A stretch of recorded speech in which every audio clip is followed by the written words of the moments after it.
Welcome to Spillin some Bubble Tea, everyone. We are back and talking about some Splatoon 3. Ooh! This time it's not so much the reaction, but more of our thoughts about the direct after we have actually had some time to think about it. So, here with me today is...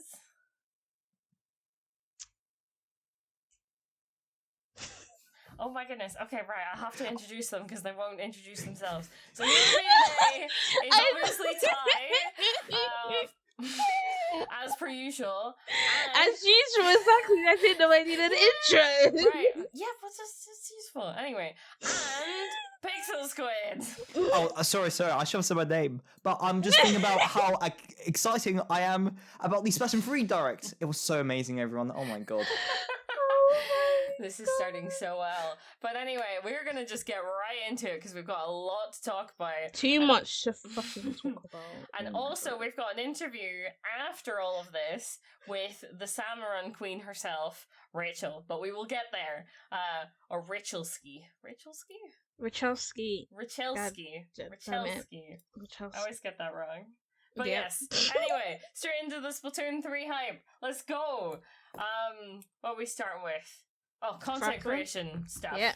Yes. So, just by virtue of having these replays available, the possibilities are freaking endless, right? Like, you can have the whole game from whichever angle you want. You can change it on a dime, pretty much. Yeah, they've added a lot. Like, the whole thing with changing perspective, rewinding, jumping, like, dude, people gonna freaking.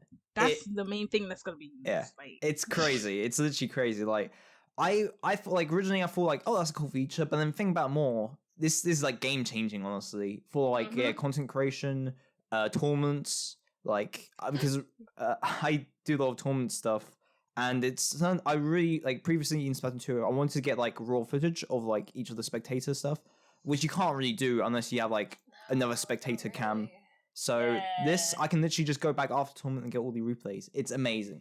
Yes, and also I can imagine for some of the TOs, for example, the likes of IPL, I can imagine that within a couple days they'll be working on some kind of plugin or something to utilize that as quickly as possible, you know, into the actual live stream if they're able to. You know what I mean? Yeah. So, like, you finish a game and then you've got the replays going in the background of, like, key moments during this past game while you're gearing up to get into the next one. Yeah. So that's going to be difficult to do, but I believe in was them. thinking about, how much time will they have to quickly insert that in?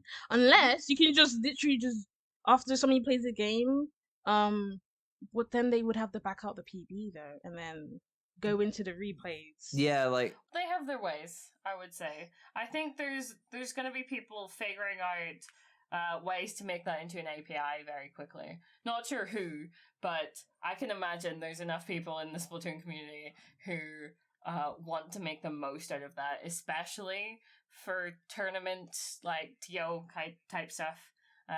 Definitely. Like, if they can get access to it straight away, then without having to go through all this replay stuff.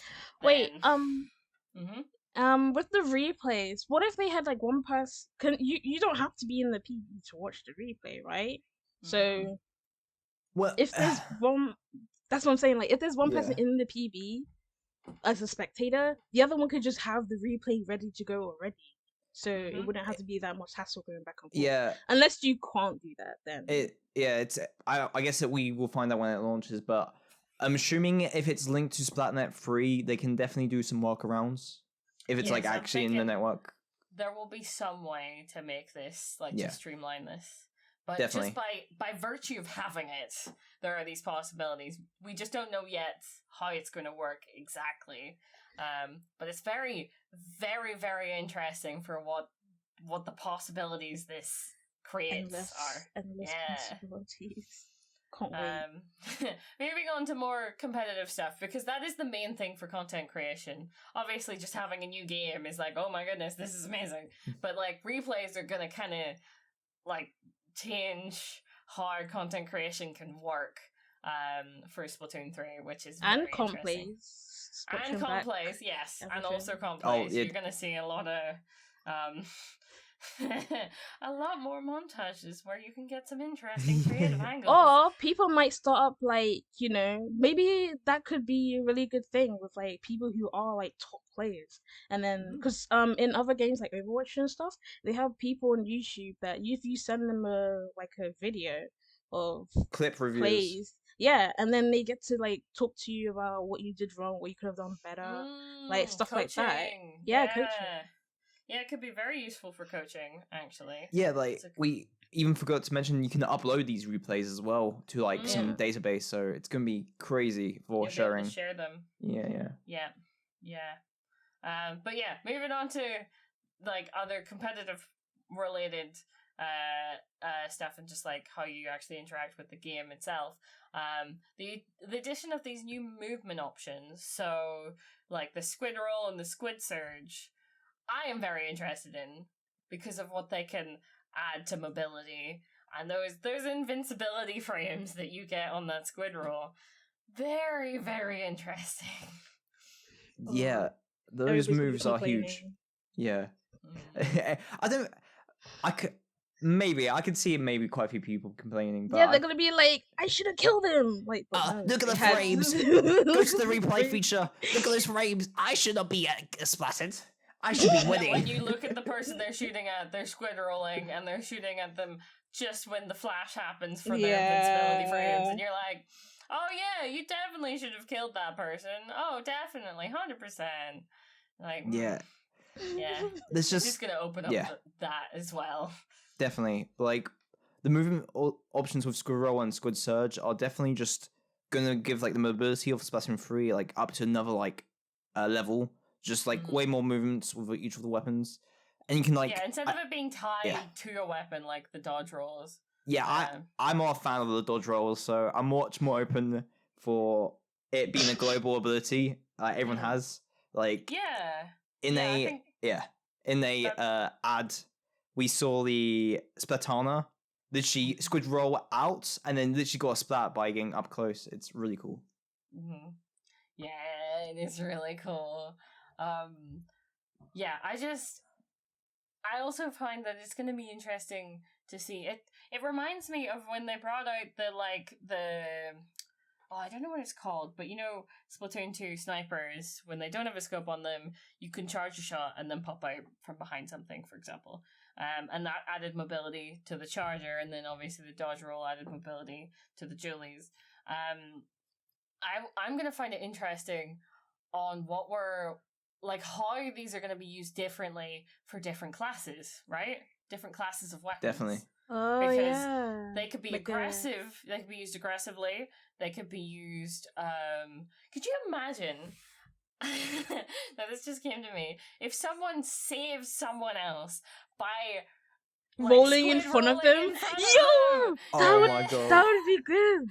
And frame perfect. Oh, that would be incredible. That's actually really smart.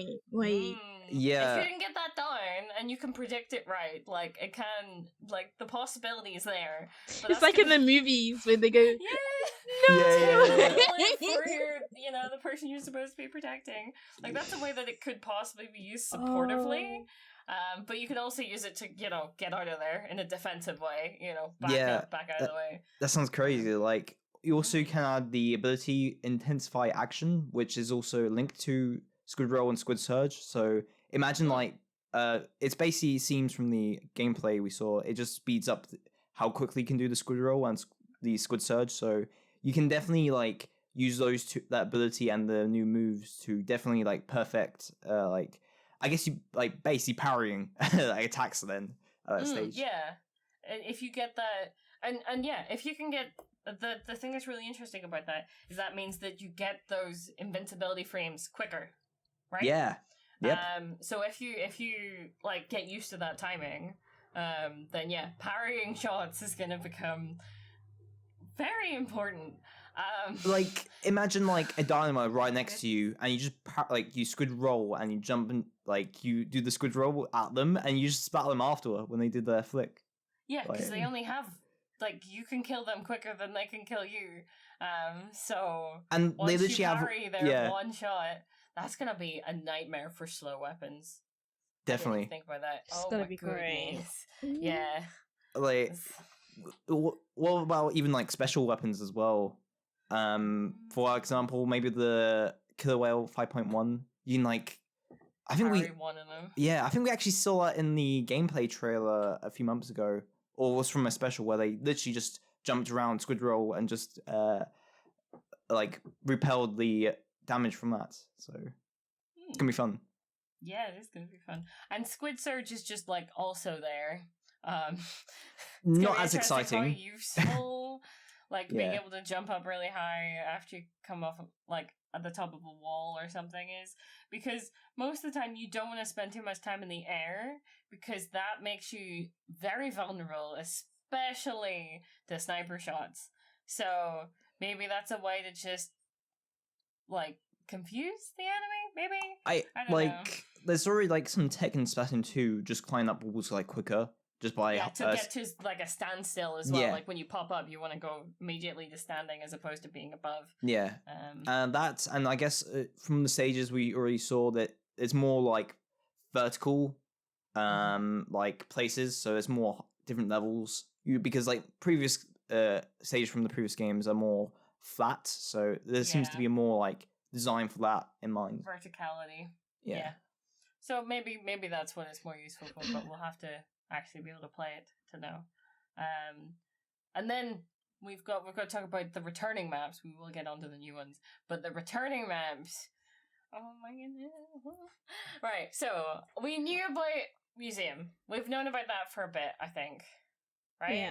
Yeah, we've known about that. Yes. And that's like I'm very up for that. I have many distinct fond memories from playing Splatoon 1 as a Dynamo main and just murdering people on the Spot Zones version of that map. It was so good. It was so nice. But I understand that a lot of people don't have good memories from it, so it'll be interesting to see if they change much. I didn't really see any changes, but maybe they changed where what happens with the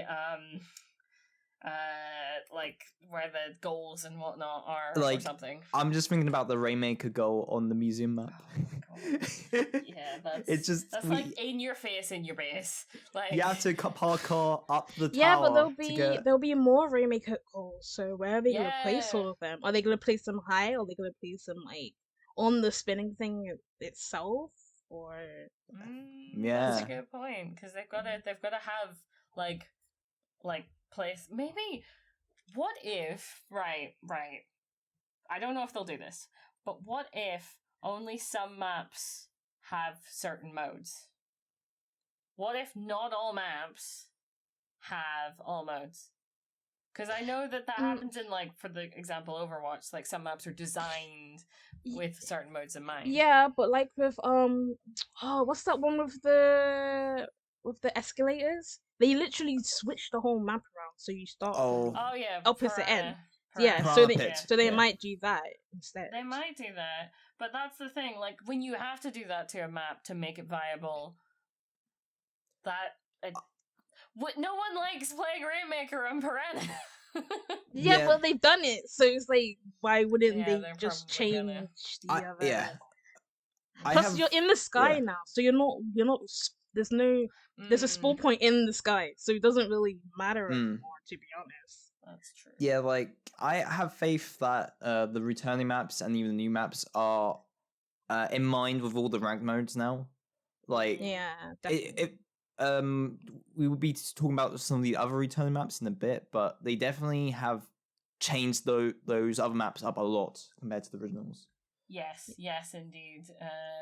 Especially the Hammerhead Bridge. Hammerhead Bridge looks nothing like it was originally. I was like, what is that? Yeah, it's in the returning one, and this doesn't look like anything I've ever seen before. Well, it's a bridge now. It's Hammerhead Bridge. They've continued with the construction. They finished it. I suppose, yeah, that's the point, right? Originally, it was a bridge under construction that Inklings were constantly invading to have their little turf wars and battles. That's a bit dangerous. Yeah, and also, this is probably what meant that the construction took so long. You know, like, while it was Splatoon 1, they couldn't really get any construction done. And then they were like, bugger off while it was Splatoon 2. And then now we're back again because they've had their time to finish the bridge finally. And now it's finished and there's no gradings everywhere, which is nice, I think. Yeah, the changes look promising. It's that, as mentioned about like the verticality of like the stage. There's now pillars of like 4 main pillars on the stage. It's definitely gonna be helpful with some of the specials and just more places to hide, because my memories from Hammerhead is either hiding at the bottom or you need to be aggressive on the top on the uninkable like platforms, which is wasn't a fun time at all. Yeah, that's very true. That is very true. Oh my goodness. Quickly about the Hammerhead Bridge, there's a nice like Easter egg in the background. It wasn't in the English direct, but if you looked at the Japan direct, you see the NILS statue from Octo Expansion, which is really cool. Oh, really? That's in the back. That's cool. Like the ruins of that statue from the events of Octo Expansion's final boss. Huh. I hope that's in like all versions of the map. It must be. They have like. We didn't see it in the English one because Hammerhead Bridge, a name in English, is much longer. So the video HUD or interface is just covering it up. So we didn't see it. Yeah. That's fair. Okay. It's like, why would they create a completely different one for Japanese audiences? Yeah. Japan exclusive, once again. Yeah, Japan exclusive Easter egg. But yes, okay, continuing onwards, there's Mahi Mahi, which is coming back. Yes. That's the only one I wanted to come back. It's cute. The levels go up and down. I love it on Ravencar, so it needed to come back. It does look very similar. Which is fine by me. I also enjoyed that when I was originally playing that on Splatoon 1. This is a good map. It's a really good stage. If they weren't really up for like dealing with the water levels and trying to figure out like how to clam blitz that correctly, maybe that's why they didn't bring it into Splatoon 2 originally. But it looks good. I'm glad it's returning. Quickly talking about like the Rainmaker podiums. Imagine if one of the podiums was underwater, and when you did the first checkpoint, it goes up. Oh, that would be so cool. Oh, that's a good idea. That's gonna happen. If that doesn't happen in the game, I'm not buying Splatoon 3. Like. Also, okay, this is. Wait, actually, I don't think it is returning. I was gonna say, imagine if. I don't think Triggerfish is coming back. I don't think we have anything that says Triggerfish is coming back. And I'm hoping it's not. But if it does. Can you imagine if they have one that's, actually, maybe that wouldn't work. Because you know the way that in Turf 4, like, the barrier comes down and it's easier to get up to that once the barrier's down, the area to the right of the spawn? If they could do something like that, maybe in a different map, not Triggerfish, but where it's also time-based, where you can either go a really long, windy path to get there, or there's an easier way, but you unlock it later in the... time. So that'd be cool. Just a thought. Yeah, I would like to see like more maps which change over like either over time in Turf 4 at specific checkpoints. That'd be cool for like newer stages coming in the future. Yeah, it would do. And I like the idea of maps that pushing and getting a quick KO is really, really risky because of how like. But the map changes later on to kind of facilitate it becoming a little bit more easy to get a KO. Do you know what I mean? So if you wanted to get a quick knockout, it's quite difficult and quite risky and puts you out of position. But if it's later on and like it's a tight game and you're pushing back and pushing like it's close, that it's kind of more facilitated for that because those are kind of better games. But I don't know how that would really look, but you know what I mean. But yes, anyway, Definitely. Moving on to the final one that I was really, really interested in, and I didn't think they were going to bring it back. Flounder Heights. I loved Flounder Heights. Well, they didn't say it. They just flashed on screen for a little bit. They're bringing it back. That's Flounder Heights. That is confirmation time. Are we sure?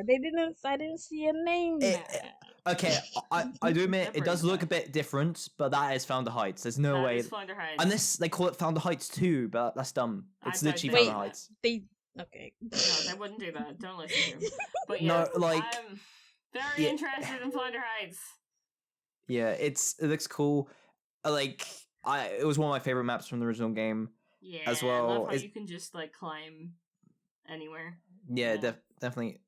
In Splatoon 3, it seems like it's going to be quite a few changes. It won't be as high anymore, which I Mhm. think might work better for the map, but still the aspects of like there's ramps on the left and right for each of the teams, then there's like a gap in the middle. I think that's Mhm. super cool. Yeah, I agree too. But yes, we should move on to the new maps. So, what do you think? Well, Haggerfish Meat Market just feels like Mahi Mahi to me. Like, I hope they might do the same thing with the water rise because it's literally surrounded by water, but Mhm. they might not because I've seen a little bit of the trailer, like for the splat zones on it, and it's pretty open area. Not gonna lie, like, it doesn't seem you can hide much on it.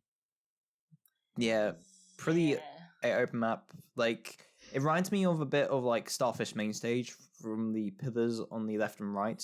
Yeah. But this one seems to be much more open in general. I hope, but it would be nice for the water to anything different, anything with different environment, anything would just make it more fun to play on. But it looks cool. Yeah. It's fish. Yeah. It really does look cool. It's literally like I a like the market in colors. water. Yeah. It's nice and light and watery. Yeah. Undertow Spillaway. That's I think one of the very first maps that we saw in like there's like an underground. It's like Wally, like with all the dirty things around and just metal yeah. and though like when I searched up Undertow, isn't that a group? Huh? Isn't Undertow in a group? Like what do you mean like a group? I thought Undertow was like a band. Did you know? Not sure.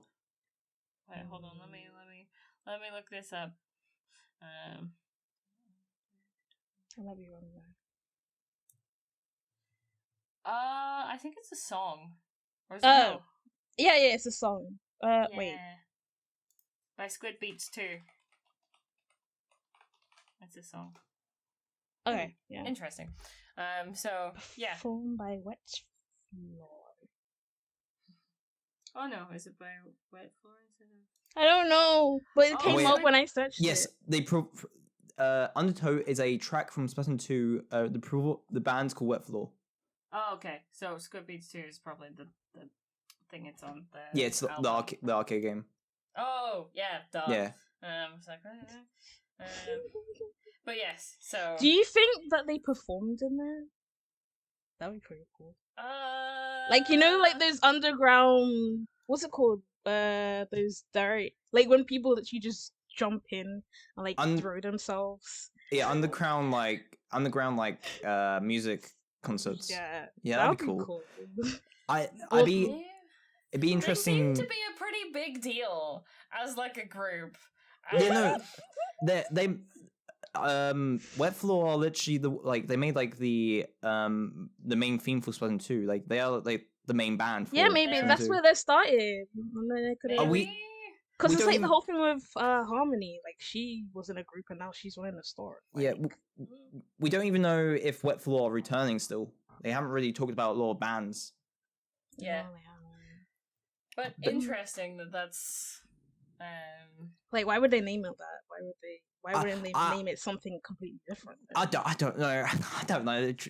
English translators, like yeah, that's true. Actually, I do think there's quite a few questionable translations for Splatoon 3. Like, one of the bands is called like Damp Socks. Are you serious? Yeah, it's they collabed with the Off the Hook for that specific track. Yeah, I remember that.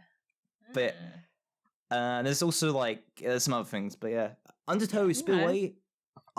It's probably for the new stages is probably my the stage I'm most excited for. I'm Good most interested in the Egypt one. We don't know very much Oh, about it yeah, yet. Yeah, we don't But- even have a name for it, so Yeah, it's just the Egypt one. It looks interesting. I can't even search it. You know? Like I typed it in and we don't know a name for it. They We literally don't know just anything. Yeah, no, I it- mean, like, I Send a couldn't picture. even see a picture. Like, unless you go on the actual video itself, like, nobody's like taking a picture and put it on online. So, I want to know what the inside is gonna be like. Yeah. Like, we will it can be only sandy? speculate. Will it be I dark? would Will it expect be... sandy, right? Yeah, but then it could be like one of those like tombs. Those were pretty stable. The Egyptians knew what the fuck they were doing. Like, maybe there's like Egypt. Maybe there's like, you know, what's it? You know, like the scrolls. You know, they had like the old Inklings like drawings and stuff. Maybe that will be all over the walls and stuff like that. That'd be yeah, cool. like I think lore-wise, Inklings did go through like the same like history similar to like us. Yeah, So that'd be cool. yeah, that'd See be the really cool. old Inkling drawings. And maybe like in the museum, they have like artifacts and stuff. So maybe they'll have that Maybe. as well. No, I'm not really concerned with the map itself. I like the designs and all the little things that you put in it. But yes, we also moving on. There's the I new like- wait, weapons. I like how What? we just skipped Mince Meat Metalworks. That was another Oh stage. yeah. I- We just weren't that interested in it.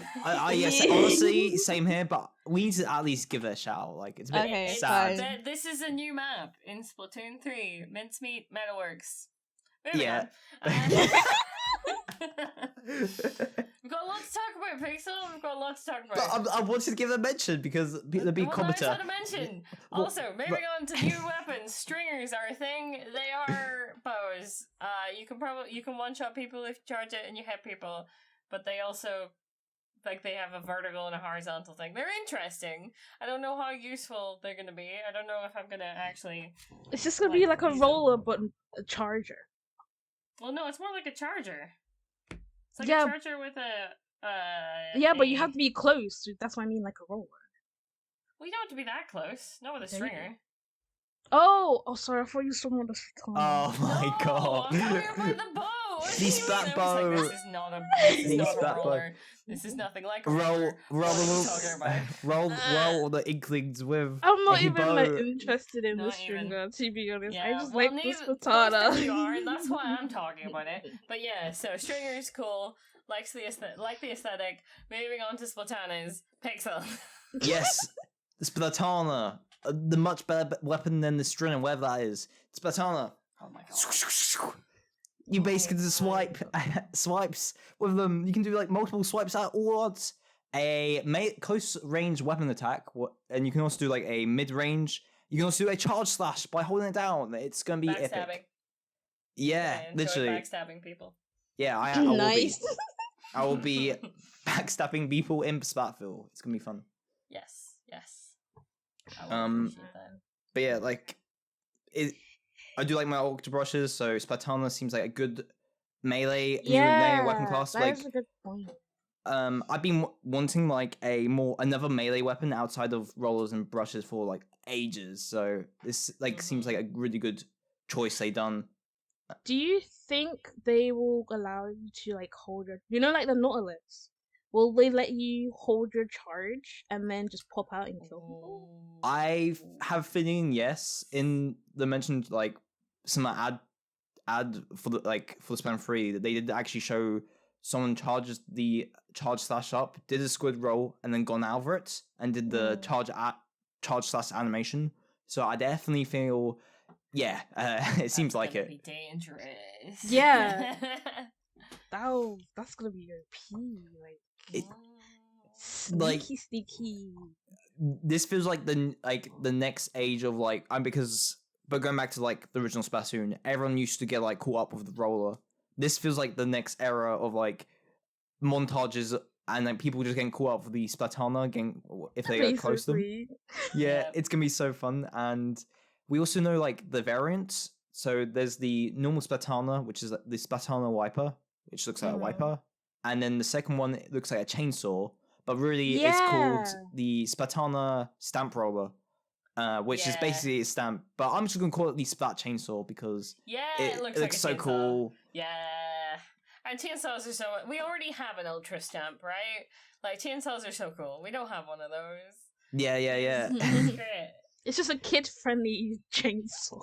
Yeah, exactly. That's what we're here for. Mm. But yes, also for the weapons, because of that, it's interesting that they're doing the Sheldon licenses. I like this idea. Instead of it being like, oh, you're gonna It get makes sense. It certain does. amount of money, but then you also need to like level up. I like the idea that if you're really proficient with a weapon or a multitude of weapons, you can get a lot of licenses quickly, and then and that'll encourage you to play weapons and play them well, and then get what you're really wanting, right? Be that an E-liter, a dynamo, some of the nouveau versions or deco versions that you don't get like first whenever you're leveling up.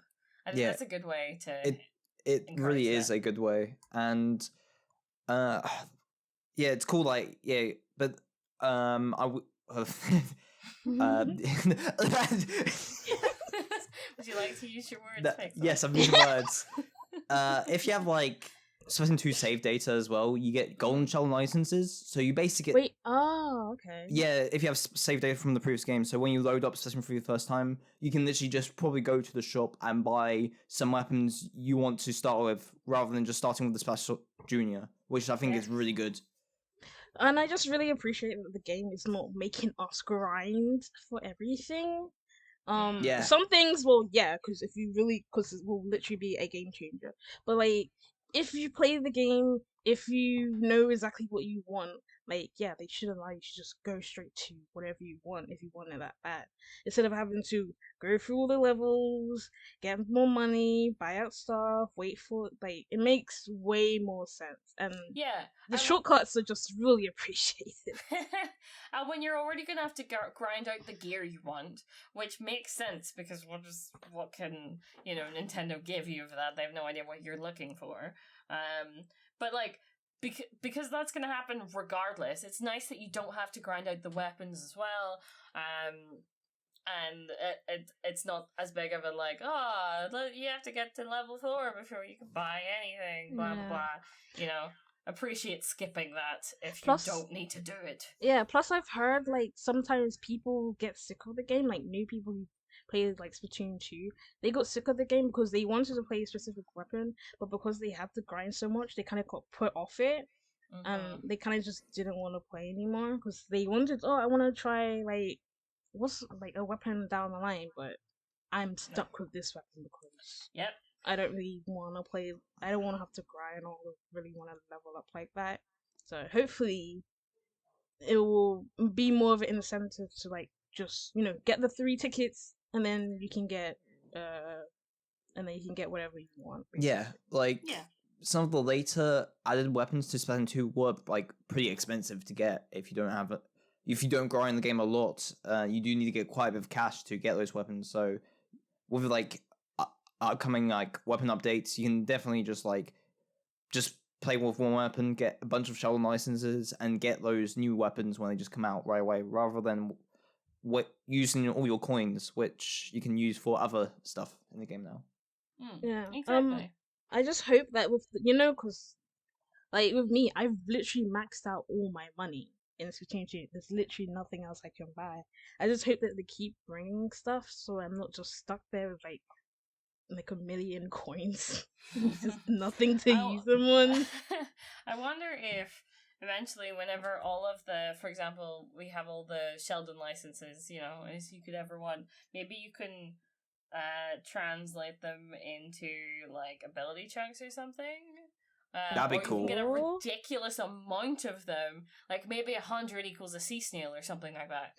Right? Yeah, that would make that would make sense instead of just having the same thing just stacked up there.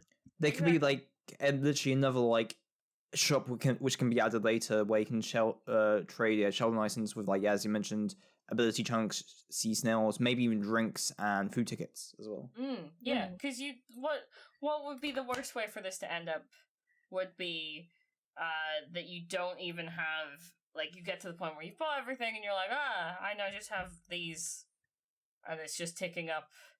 I just have more and more and more Sheldon licenses and nothing to use them on. When they can be, surely, like any other currency, you can trade them in for something else, right? Because that makes the most sense. That's how they've been doing it with the money in the sea snails. Like, you can always make different gear, right? If it can be translated into that, then that would be useful. But who knows how it's actually going to work that way. Yeah. There's just like lots of new systems and even lots of new types of currency in this game. Even Spatsville looks like a huge lobby as well, so they can definitely mess around with new shops later in the game. There's room. There's room. a lot of room compared to like Inclopolis Square and Plaza. But yes, moving on. So yeah, there's loads of different special weapons. I am very intrigued. Some of them is like you go in, you kill people, big explosion, it's all good. Some of them are more support, like the tacticaler, which I think is super interesting because like I want to know what abilities you can pick from. Will it be like only 5? Will it be all of them? Like I saw that the Rainmaker can take one of their abilities from the tacticaler and it actually makes you go swim faster. So yeah, because before the Rainmaker you literally couldn't do anything. Like armor comes out, no armor. Anything comes out. Like, so at least this you could like even like if you have this and it's like swim speed, then you won't need to put swim speed on your gear. You can have something else. But I don't know if it's randomized. Is it? I'm not sure. Wait, I don't know. It'll be interesting what's randomized? The tacticaler can have different abilities. Oh, so no, it's not always just swim speed. I think it just buffs up all your abilities. So all of them? walk speed. No, I thought you can change between them. Yeah, there's like different versions. You just place it down. I don't think it like no damage up, but more just ability movement like you can speed up by walking and moving and doing the squid roll from what we saw in the trailer. But then also they mentioned on Twitter, if you have the ability when you get splattered, you respawn instantly, which is like crazy. Yes, I did hear that. At the tacticaler, not at spawn. Oh, really? No, at spawn, at spawn. It is at spawn? Okay. I was going to say, people just camp the tacticaler. Yeah. People got confused because there wasn't an official translation of it. Which came out. It was at spawn, alright. Because I remember like hearing that and being like, that seems a bit like it's not going to work very well. Yeah, it's a bit weird. Especially we also got the flying drones you spawn in as well. So the coffee machines. The coffee machines, yes. Yeah, Tacticaler's definitely got like it is support in a little machine, right? That is 100% support. And it looks cool and it makes a little ding noise. And it's just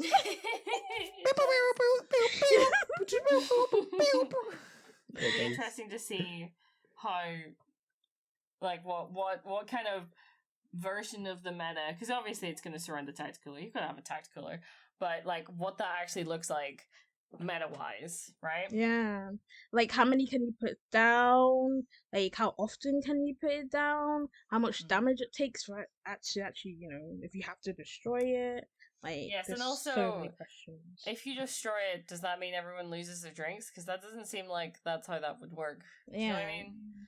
And how much how much turf you need to paint to get the special, because we already know the specials on the NZAP, which can paint a lot, and as we know in Splatoon 2, one of the NZAPs have Tenta missiles or ink armor, so they can do a lot of paint and a lot of specials really quickly. And rain. Yes. Don't forget the purple. Oh, yeah, rain as well, yes. The red purple. Yes. So already that's on a support weapon that is looking very, very interesting as a support special. The Wave Breaker as well is like it's area denial, but I was seeing that it was on a couple backlines. I think so. I'm not sure, but the whole thing about it is very like self-explanatory. Like if you look at it, you know it. You chuck it, does waves, you get damaged.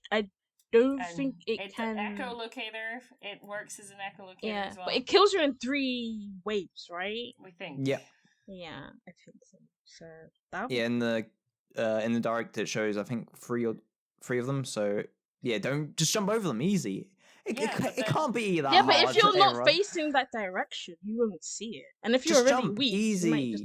Press the B button. Yeah, that's the thing. If you chuck that into the middle of already a team fight happening, oh my goodness. I know. It's gonna be crazy. I think it's very funny. It's like, oh yeah, just jump, bro. Like, yeah, just jump, bro. But also, imagine people sharking, right?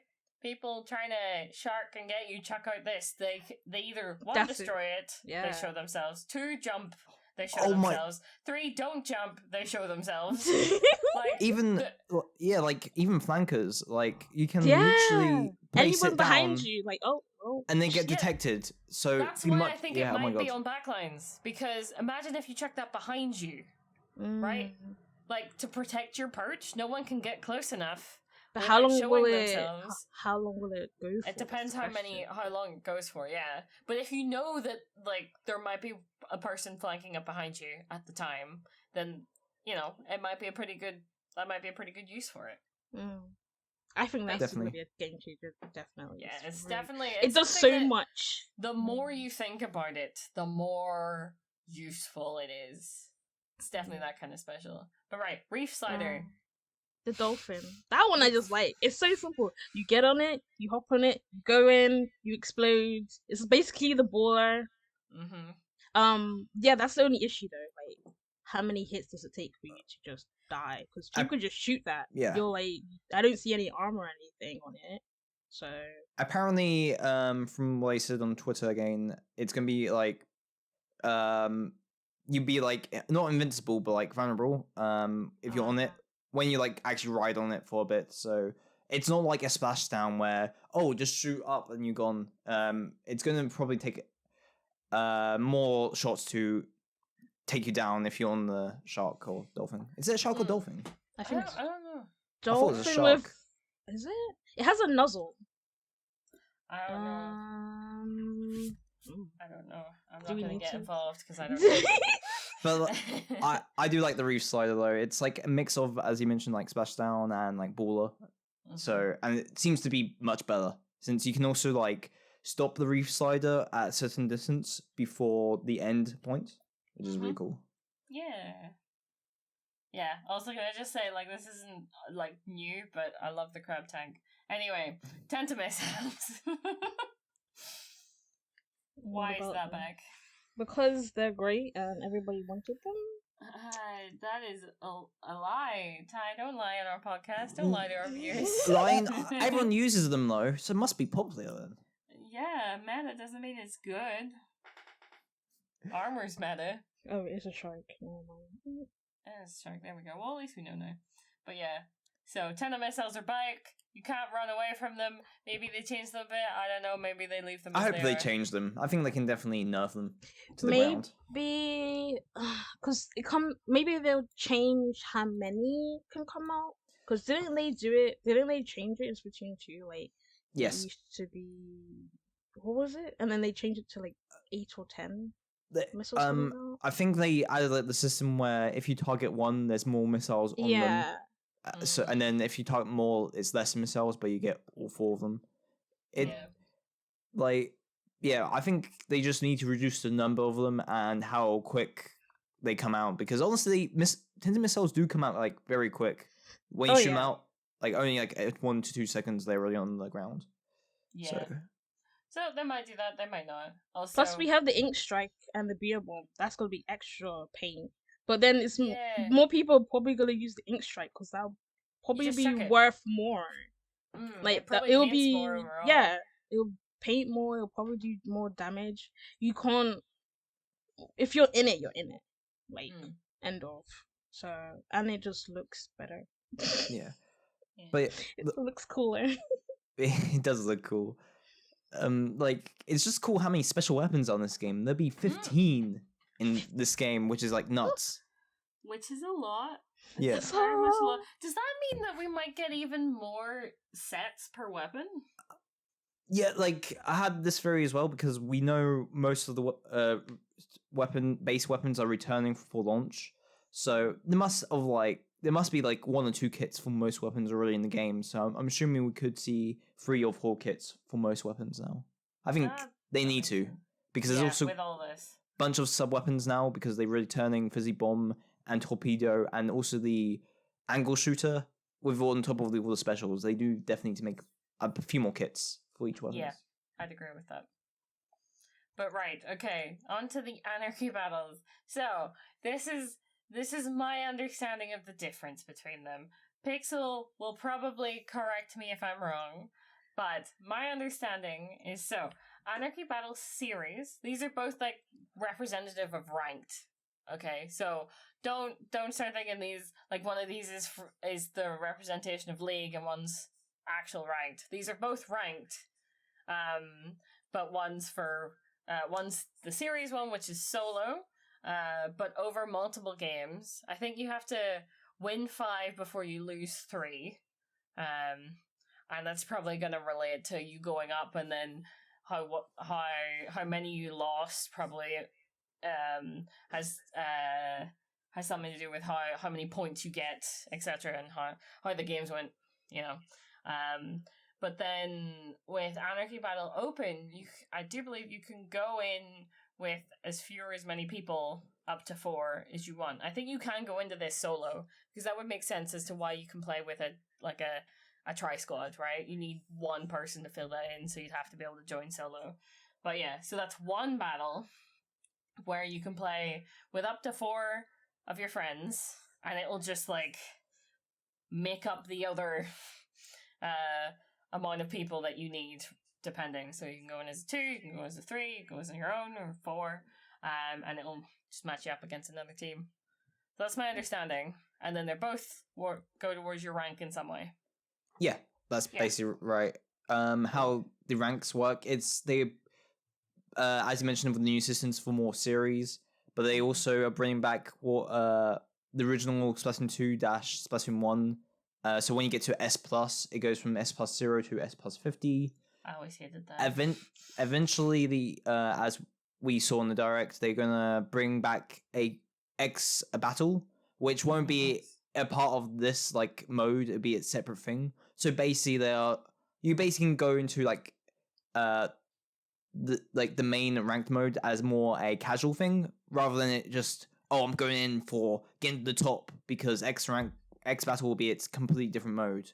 But you need to get a certain amount of rank, like I think probably S+ 0 or S+ 10 in Anarchy Battle first before doing X, which I think is it's a huge way of doing it, and it's gonna be much better overall.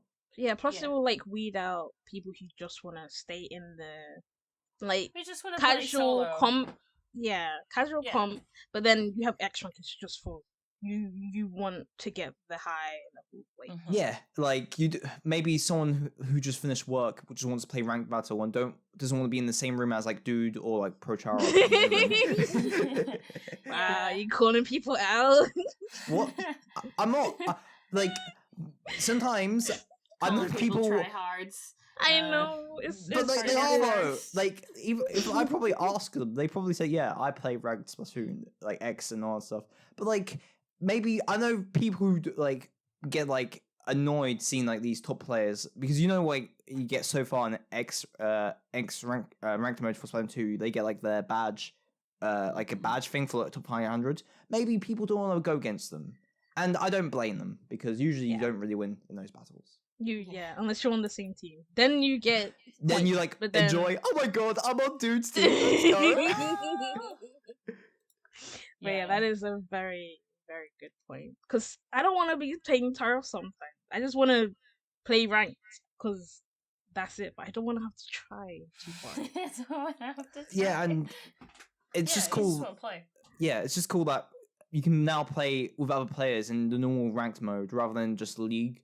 Because let's say you're in like a squad of 4, like a team who wants to play in tournament stuff, you can just literally play ranked and just rank up together rather than it just being score based. League is coming back in the future. We don't know how. I think it's gonna be. That's my concern. Those two things, how they gonna? Because if you have a team and you gotta go in on like in the battle one, like will it technically be the same as being in League? Yeah, so on the website, it didn't mention a lot. It's pretty vague, but some might be adding some other modes to League. I don't know what it means. So I'm assuming they take a bit more time to make it League different to Anarchy battles now. Yeah, I can't say the words. Yeah, thank you. I'm just gonna call it ranked mode or ranked battle. Don't know why they changed it. It's dumb. Anarchy battle. This is because Pearl's team won. Is it? Really? Yeah, chaos, anarchy, yeah. So what would they call it in Marina Order? Order battle. Order battle. I don't know, something like that. But yeah, just saying. Okay. But yeah, there's also battle stats, but there's always battle stats. I think they're the same, right? No. At the bottom, at the victory screen, don't they say somebody did a specific thing? I can't remember what exactly it said. Yeah, no, they did. Best. Probably best painter. Oh, painter. That's what I was thinking. Like medals. Yeah. At the bottom. I'm surprised they didn't really mention that in the direct, but we saw them in the gameplay trailer a few months ago. Like each player gets a medal for like most splats, most turf. Yeah. And all that stuff. Yeah. That looks cool. That's a thing, and it is cool. Not really gonna do much, but no, it's good to see. It's a cool addition. I think you get some extra XP from it, since we also saw there's different like challenges which give you more points and stuff in the results screen. So I think that could tie to that. It would be cool if like your teammates could like, like in other games where you can like put like a thumbs up for teammates. Oh, like give kudos. Well. Yeah, like that would be cool. Like that'd be really cool. That would be like, I don't think Nintendo's ever gonna do that, but it would be cool. I wish I could boo a player for being bad. No, they're definitely not doing that. Oh jeez. So moving on to what we definitely needed in the game is one of the things would be to create our own gear entirely, and that was freaking mind blowing. You can literally be looking really nice actually matters now. Like you can literally just swap out whatever main ability that you want. But the only issue is that it's like 45. Yeah, it's gonna be expensive. A lot. Wait, that's There's not a lot of grinding involved, but you can do it. Like my ability chunks right now on Splatoon 2 is like I have so many ability stuff. With you. But this still, is after how many years of grinding on no, Splatoon 2? But I used to quite a bit of them. I love ability chunk grinding, so this is like I'm all up for you'll it. be fine. I know, but it's like getting to 45 is just for one. That's gonna take a long. You need to get like that's gonna take a long time. And you need to get like 60. You need to get 60 ability to replace all these subs, so that's easy. Yeah, but that's for 3 subs though. I'm talking just one. But, yeah, literally the main one, the one which affects the most. I think that's fair. Yeah, 45. No, it's gonna be a lot, but the whole point is that you can do it, right? Yeah, that's what's helpful. Yeah, but then it's like 60 plus the 45, right? So that's like 105. Well, you're not gonna like. Well, the whole point is making pures is not gonna be easy. They don't want it to be easy. Oh yeah, that's fair. Yeah, it's just the ability chunk grinding continues. Yep, and I think that's fair. Though for me personally, I won't actually care about how my character looks because I don't care. So that'll be easy for me. I'll just pick whatever. The only issue I'll have intentions of gear that I want to build. It'll just take a while. Yeah. But the whole thing with the stars is basically just like Splatoon 2, right? No, it's different. Now there's originally for the stars it's up to 3. Now it's up to 5. Or I think even more. So how it works, like 1 star equals 1 slot, 2 stars equals 2 slots, then 3 stars equals 3 slots. But then you can up the power up even more using sea snails. to like increase chances of more abilities to go on that gear and get more XP from it, I think. So Cool. Okay, interesting. yeah, they didn't really mention it was on the website, but you can also see, because I was a bit confused when we saw the menu for like all the ability stuff. Where was the slot up one? But it's in star power now as a option, which is offered by Merch, which is grown up now. Yes, he's now grown up, and I don't know how to take that. Yeah, his drip is horrible. We did not recognize him. No, I don't think I think anybody you thought did. he was Spike instead of Merch. You're like, what did he do to his hair? But then it's hair, like, but it's Merch. I don't know, like, you can't be in like this game and look that plain. Like, I don't understand what happened. Like, Wait, what do you mean that plain? What do you mean? Doesn't have the drip, dude. His clothes are so basic. You can't slack on what's called what's his name's Merch. Access to get all the freaking He has clothes, mum jeans on, dude. Like He's wearing mum jeans. He doesn't want to like do all the gears. He just want to wear basic, like basic gear. Like that's fine. I respect Merch. I respect. You literally, every time I've seen you, you've had something on your t-shirt. I don't know why you're talking. Like, no. There's a specific aesthetic. No, my fashion is the best. For both of you. My fashion is the best. Oh my god. No, I wear the best kit. I wear the best Splatoon t-shirts, video game t-shirts. Okay? That's pretty cool because it can make it easy to switch between your main outfits. Also, sensitivities are basically, and like main weapons are attached to outfits, so you just have to switch between them. It's like amiibos, but without the amiibos. Basically. Yeah. So you can also save them to amiibos, which kind of seems a bit redundant, but you can. I like. Well, they have to use amiibos for something. And dude, yeah. They call like freshest fits, and you can like organize 5 of them. It seems, but then. From what we see, the amiibo, you can also save another 5 onto the amiibo. So I think. Wait, another 5 onto the amiibo? Yeah. So honestly, I might actually start using the amiibo in Splatoon 3. Yeah, that's 10 outfits. Yeah, that's but then you don't need. Okay, let's say if I'm at like an event and stuff, I can just get like those Splatoon amiibo cards, which are unofficial. But literally, I can get like 5 different gears on one amiibo, another amiibo, and another amiibo. It's gonna be crazy because like. To be fair, I would have found it more funny if you're like, I'm just gonna bring all my amiibo to the tournaments. Honestly, sitting there with your Switch, and you just that would be more funny. Tap your squid amiibo on the controller, and there you go. You've got your brush main outfit. Honestly, that wouldn't surprise me if I did do that either. So. Yes, that would be extra, and I feel like you're very into that. But yes, okay. So outfits are a thing. Very cool. Sensitivity and weapon included. We now have recon mode, which is for an hour instead of freaking 5 minutes. I don't know how they expected anybody to do anything in 5 minutes, but this is good now. Plus, also for content creating. There's been videos on YouTube of people like showing which way is the quickest way to like move the Rainmaker. Other videos like that, like that should be useful. Yeah, very useful, very helpful. You can also skip the news or have it on in the background, which I we'd like be how, asking for. Yeah, I like how in the direct they didn't specifically say skip.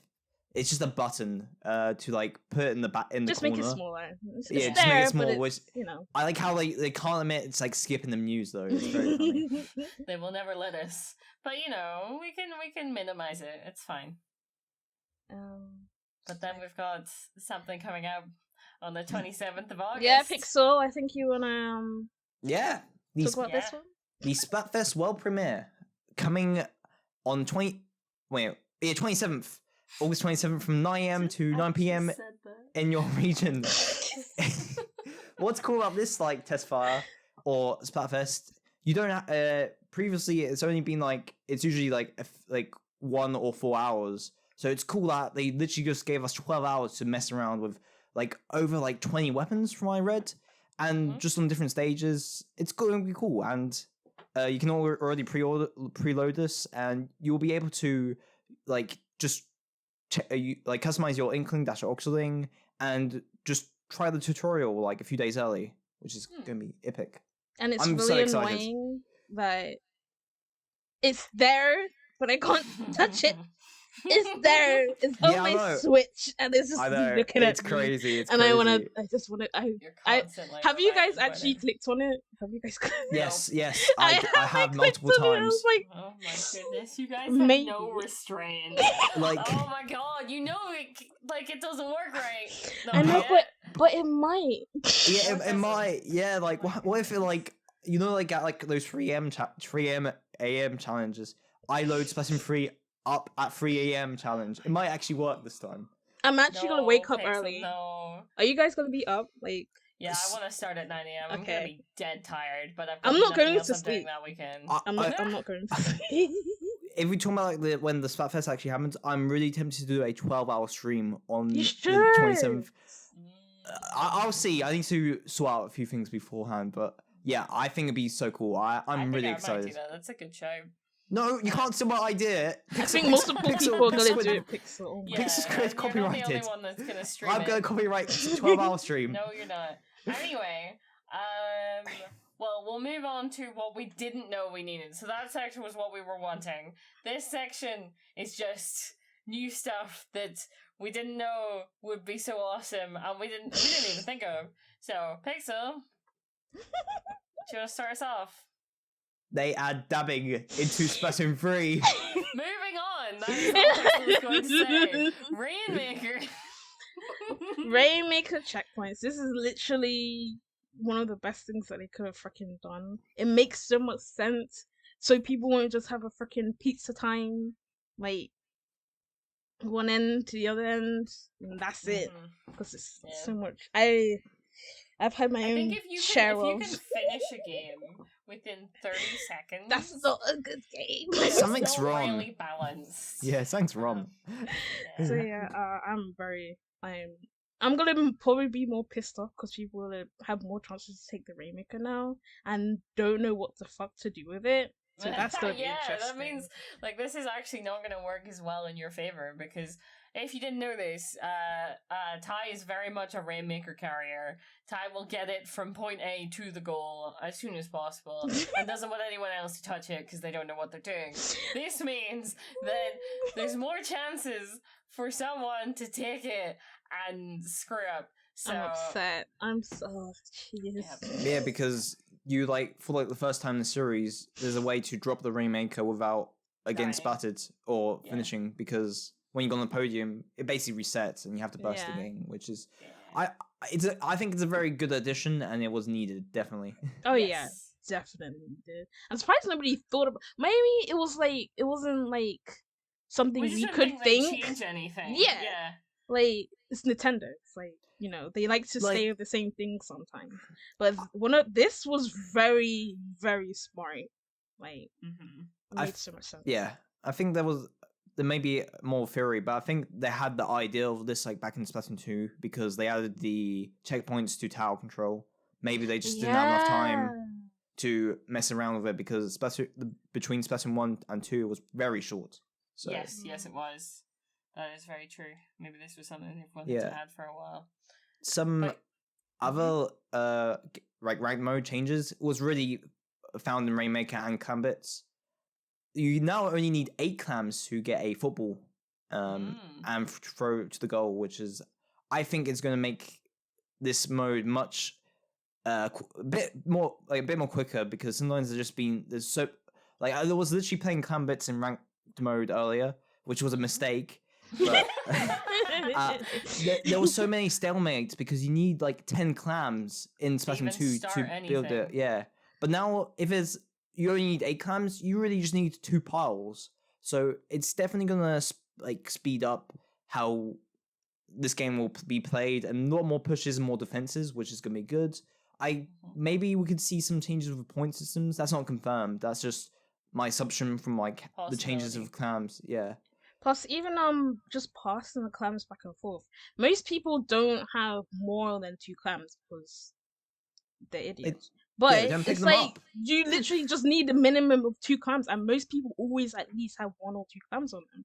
So you can make a ball literally anytime, and it'll be so much easier, way faster. Though I don't know if the like the amounts, the points per clan, is that the same? Yeah, we Or- That's don't what know. we don't know yet. Yeah. not And another question is, will it still be like when you throw one ball in of 8 clams, will it technically be double the points? Maybe. I'm assuming if it is the ball, but I guess we will have to find out Because in that would a be few weeks' 16 time. points, then, won't it? So that will take longer to get it down from. But 100. I think they would change the point values for stuff. Yeah, I think they'll rejig it a little bit. But also, moving on to the firing range. Ooh. Ooh. Love what they've done with it. Definitely. I'm a big fan of this. No more waiting lobbies. No more. It's gone. Like, you can literally play. When you finish a turf game, you go back to it and play. You can train with different weapons. And then you jump right back into the next game. Pretty epic. Yeah. Pretty cool idea. Like, especially also the holograms. Ghosts. Sorry, but I think of them as holograms. they call I ghosts. think that's really cool as well. Yeah, Zari's just uncool, so she calls them holograms. They're holograms. The ghosts of your dead friends. Damn. Hi. But Hi. But that's yeah. just so cool that if you in a party, you can see like what everyone else is doing in the lobby. You can't like really interact with them, but it's just cool. Like you in this as a team rather than just being on like a lobby anymore. So it's really cool. It seems like, not confirmed, but it seems like you can do this with most modes, even private battles, since you can close the private battles menu in the testing range. So I think we're gonna be spending a lot more time just in this firing range, a lot more, and yeah, I think that's a good idea. definitely. You want to be playing the game. Yeah, plus, like, even if you're just going on and you're not playing with a group already, like, pre-made, the option to just, someone to just put something out without you having to, like, DM them or, like, make convo. Yes, you could just and you notify can just people. jump. You just jump in. Like, that's so much better. Like, just cancel out the middleman, basically. Just go It's in. a good idea, but I'm scared about stream sniping, though. Yeah, that's the only thing. What if I'm just playing like Turf War on myself without like people watching me and they just join my lobby? Like, oh my god, I don't want that. Well, no, I think you choose No, whether yeah, you you want put to notify up people. Yeah, you put it up yourself. I think. Okay. It's not just like PixelSquid is playing Turf War. Go invade his lobby. It's like, do you want to summon people from your friends list? Okay, cool. Because because I thought that was either like if you just let's say join a normal Turf War game, like people can just join you like there. Sure, people can now, but I feel like because there's ghosts in the test range where a lot of people will be, they will see like my great squid there. It's like, oh, join me for some Turf War games, even though I don't want you to join. Yeah, but how many people is it limited to? Do you think it's only 4 ghosts that are gonna be in it? I don't know. For like, normal, maybe for private battles 8, if that is the feature, but that's more my theory crafting right maybe it will just be 8 people running around, or will it be like if you go into it? Maybe probably. You mean like who's lobbying? Yeah, like in Splatoon 2, where you go closer to going into the actual lobby or Salmon Run. It's only like a few. All the people are there. Yeah. No, it is the whole group of people from the last match you played are all there outside the lobby. Yeah, like there's quickly touching on Salmon Run. There's also a like test range for Salmon Run as well. There is. So there is. Oh, yeah, there is. There's on the website. It's all on the website. Okay, well, you need to send us some links. Okay. Yeah, I will. Okay, cool. But yes, so that's all very interesting, as well as you can play with your own friends, like, on their side on Turf War, which is just a nice little addition. But it doesn't mean that you won't be beating people up as much, like, personally. Personally. Anyway, there's also lockers. Yes. No, whoa. Meh on Mechas. Lockers are so cool. You can literally put anything in there. Yeah, cool. Next. No, not next. It's so cool though. Like you can like you can put like weapons in there. I can put like a bunch of aerospace Like, in there. I You can put appreciate stickers. I appreciate the Big black market customization. for I appreciate that you can literally show whoever wants to freaking look at it your color scheme. But other than that, I just came up with a cool little idea. Once Splatoon 3 is out and we're doing our podcast still, part of our interview questions could be like, please describe your locker, and then we put a picture up. That'd be cool. Yeah, just another little thing that's to do with it. Yeah, but if we didn't have the podcast, then what else? What do you mean? Like, I don't know. The lookers just in general to just see, Okay. like, it's kind of like, it's more for It's- the person than for yeah. people who are looking, and that's fair. Like, yeah, like for me personally, it's like, cool. Like, I'm going to design it, but it's like, Yeah. it doesn't. But really lookers are cool though. I no. You Yeah. can like. well, Maybe it's because I had a bad history of people like stealing my trainers from school when I had a locker. So Oh, okay, fair. no one can steal your stuff from your locker tie. They can't look in it, but no one can steal your stuff. yes, they can. They just have to look at it, and then they just copy me, and then it's stolen. Yeah, so... but like they think that your style is really good, and so they want to copy it. Stream sniping lookers now. Yeah, exactly. Anyway, moving on. Hotlantis. Okay. Harmony, Harmony. cute little thingy from where is she from? She's from a music group, right? She's from Chirpy Chips, a like chiptune band from Splatoon 1 and 2, which personally is my favorite band. Do you have any more info on why she's here? Because they said that she came into the shop a lot, and now she's taken over from the original owner. Yeah, because the original owner, the original owner still owns the place, but is just always not here. So, Okay. thinking, actually, like, originally I had a thing, like, you know the guy down in Octo Expansion, the guy that you get all the mem cakes from? Yeah. The possibility that he's It still might looking for cute be. stuff. Yo, Yeah. that would be That's so why, cool. That's actually him. he'd That's his employ shop. Harmony, but I've just thought of another idea, right? Yeah. That maybe the person who's actually the owner of the shop is Sean, because he's out on his like grand adventure right now. Mm, So either of them, yeah, But he but cooks he's food though. yeah, He but doesn't- he's shoes though, isn't it? He's like yeah, Yeah. but he can. He moved from shoes to selling food, moving from selling food to Um, owning Hotlantis. Like I don't Bad think- theory. I don't dig this one. I dig the other one though. The other yeah, one. the first Alright, one would fine. made more Fine. sense. You Yeah, should have the not said the first other one- theory. the You should have first said one this. was the original one that I thought seemed That- most likely. that but makes I just sense. thought of the Sean thing. Like, It's a yeah, possibility. selling mem cakes and stuff. That would be cool. Yeah, yeah. And because Harmony is so cute as well, like that would be another reason why, like, he'd probably employ her as well. But yeah. Oh, it sounded like she just kind of turned up and become from customer to Yeah. like shopkeeper. I don't think Yeah, Yeah. exactly. the owner even employed Harmony in the first place. Well, hopefully she gets paid for just sitting there all day. But- But yes, Harmony exists. The possibility that I can't remember that guy's name. Yeah. From Octo Expansion, but he's a cool dude, mem cake person. Harmony is so cool. Like, it's honestly just so cool to see like these more music artists in game now, because originally Yeah. they just been 2D artworks, which we have to imagine what they look like in games. So It's so nice that they integrated them into the actual Yeah. game itself, instead of it's just already part of the lore. because it felt like they were kind of separate. Kind of just saw them on the cover of their album, and then you saw the game. It's like, Mm. okay, Yeah. the only thing connected them is the music, and then the music is like kind of like if you're not like into that stuff, you don't really know.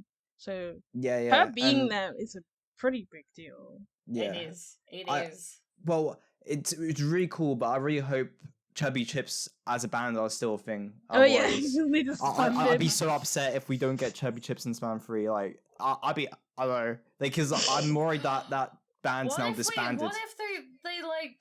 Oh my goodness! I don't think they're gonna do this. But you know the way that during Splatfests, like it's all you can see the idols performing, right? What if at some point they bring in other bands, for example, Chirpy Chip, since they already have a 3D model of Harmony, right? They Oh, that'd bring be in cool. the entire band to Yeah. play That'd be during cool. that. I'm not sure how that would work because the idols still need to be involved because they've got their 3 different things. But I think that would be cool. Either do that in game or like actually have, you know, like little videos of them performing or something. I think Yeah, that'd be so cool. Yeah, like going back to Atlantis, this store's so cool. There's so many like different like merchandise you can actually get like in real life, and so many other cool items and nods from like previous games. Like one of the items you can get in the for your locker is the Squid Racer arcade game like cartridge, which you can put in the locker. That's just so cool. Yeah, that is really cool. Yeah, I think they're gonna surprise us with stuff like references. I hope and so. If lots they of don't, different then things that's got with these, especially with these catalogs. So the catalogs, are seasonal, right? Every 3 months, so yeah. Every 3 months, get a new one with new stuff in it. You need to level them up. Not quite sure how that's gonna work if you don't level it up entirely in the 3 months. You just don't get imagine- it. You just don't get it. Like, it feels a little bit like a battle pass. It That is a we've been battle seeing in pass, a lot of yeah. other Yeah. I think games, it but is. Yeah, that is what it is. But like, I think it's interesting as a way of incorporating that. It feels very like it makes sense with the world for it to be catalogs. I think that's a good way that they've done Yeah. it. And But I I think- imagine that you'd still get access to it somehow. Yeah, at the end, like after the few months, they'd be like, okay, well, you guys can just, it will just go on like maybe a rotation again. Yeah, just in I case you imagine didn't get that, yeah. anything. Like with Like, what they kinda did like with Salmon Salmon Run. Run. Yeah. With Excuse me. Saffron. it's yeah, I think it's cool. Like in the catalogs, you can either get like emotes, splash tags, items for your locker, even some exclusive gear. Yeah, it'd be interesting what other like stuff they will put in the catalogs for each season. Like I believe they mentioned the catalogs not a part of the weapons won't be in the catalogs, but they will come out around the same time as new weapons as well. So yeah, pretty cool. Okay. And also, catalog levels are a thing. So, I did notice during the direct, whenever you're like at the end screen of a game, right? You've got your normal level, and then you've got your catalog level. So your XP goes towards both. I think that's how that works, and you work your way through. Yeah. Which makes sense. But yes, and you can also buy multiple items at once, which is great.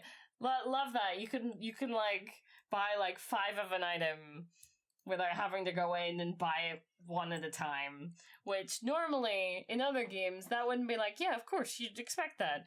But you know, Nintendo made Animal Crossing, so Yeah, it's really cool. yeah. But yeah. What else? Well, there's the music from single player. That was pretty cool. Yeah, I can't just have that as a note. But yeah, it was just that's there too. We'll put that probably in the background for a little moment. You'll understand. Yeah, like honestly, this direct has so many like also like music. We don't know who is behind it still, so I'm very excited to see like when they announce more bands for this game, and also whoever is doing the funky Daft Punk like music in the story mode section we heard. Yeah, I'm looking forward to that. I just like the Staffers music. I've been listening to it for at least 50 times now, so Yeah. yeah, I'm addicted. Moving on. Moving on. Quickly in story mode, Splashdown is coming back. Oh. In a shot, we see the Splashdown like special icon just show up. They didn't really mention it, but it's just there, just something interesting. Doesn't seem to be coming back for the main mode, but just for story mode, which I think makes sense. I feel as a special for that game. Yeah, interesting. Also, this is a very side note type thing, but in one of the shots in the direct, there's I think it's also part of the Splatfest part, but like you go through these like boxes and they just move out of the way while you're on like a normal Splatfest stage, like a normal map. So it's cool to have like physics objects on a normal map that isn't just like, you know, something to paint. Like, you know, the cones that are in the firing range in Splatoon 2, for example. Yeah. I just think it's cool. Was that, yeah, I meant that part of the was on the Hagglefish market stage, so maybe the boxes will be there all the time, but it's just cool. Yeah, it's just a cool little addition to like add to the world. All right, going on to Splatfest. I think some people, like, before the direct happened, people were expecting this, like 3 teams and the tri-color turf war, which is a bit different than we were expecting. It's going to be a 4v2 game where these tri-color turf war games will be set on the second half of the Splatfest. It's a completely separate mode, so you can either play Splatfest normally or join this. I thought so. Yeah, I was like, how are they going to do it? It makes more sense to like split it into 2 parts instead of and then how it determines like the teams. The 4 team is the winning, like the leading team halfway through, and the other 2 are second and third place. The team with 4 players will have to defend like basically the center, trying to get ultra singles to get points on the board and just get a lot more turf. Over time, which idol is on each team will give you support by giving the Sprinkle of Doom onto the stage, which paints various parts of the stage as well. Basically, it's like a normal turf war game, but there's 3 teams and there's a few other like mechanics to mess around with while spacing out. It seems like a very unique and interesting mode. I'm a bit scared on like the balancing since. Yes, that's going to be a pain to balance. Yeah, but it seems like the two teams of 2 players should work together, which kind of makes sense to go defeat the first place team. I'm assuming there'll be some more like changes, how like, maybe the lower player teams get more buffs. I think we also saw that in some of the gameplay, since the Dynamo had a lot of range for one of the players on the 2 teams. That'd be interesting if they do get buffed. Definitely. But it would definitely have to be very clear as to how. But yeah, and then this mode plus the other results from the normal Splatfest will get added up over time at the end, and then it's usually how the Splatfest results work usually, but with this mode. But there's also another mode, not like another mode, but there's also results for sneak peek mode, which was before the Splatfest even starts. After you vote for a team, you can just play in games normally and get conch shells. The team with the most conch shells also gets points added to their Splatfest team. So yeah, there's a lot more ways to get points for your team. That's good. I think that's just always a positive thing, you know. Definitely. Make it more ways to play. But yes, moving on. What we still want, what's most important about that is like kind of codes for inviting people to private battles, as opposed to just have to add them as a friend, have to make sure they know the password, then have them join and do that like, I don't know, 7 times, 8 times. Ugh, it's ridiculous with tournaments. Yep, it's a bit crazy. And they confirmed it's coming, but not a launch, which is a bit lame, but oh well. It's coming, we'll get it at least. Eventually. Hopefully yeah. it's not like a year or like a few months later. Like hopefully it's like a couple weeks. Yeah. I think also we're probably just gonna like speed run through this last stuff for the most part, because a lot of it we've kind of talked about, but maybe like most of it's just like characters and stuff. So the idol's awesome. Big man. Big man. Big man's cool. Big man.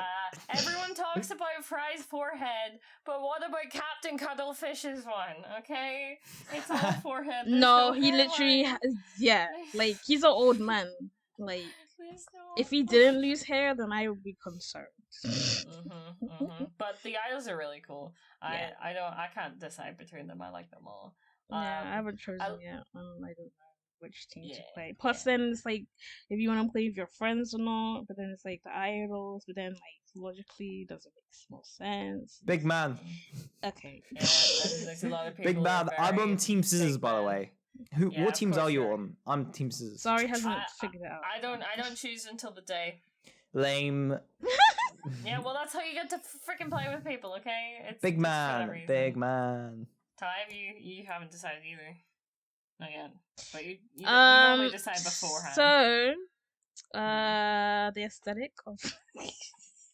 I'm not answering. Oh. Okay, yeah, that's fine. Alright, well, we're still trying to speedrun this, by the way.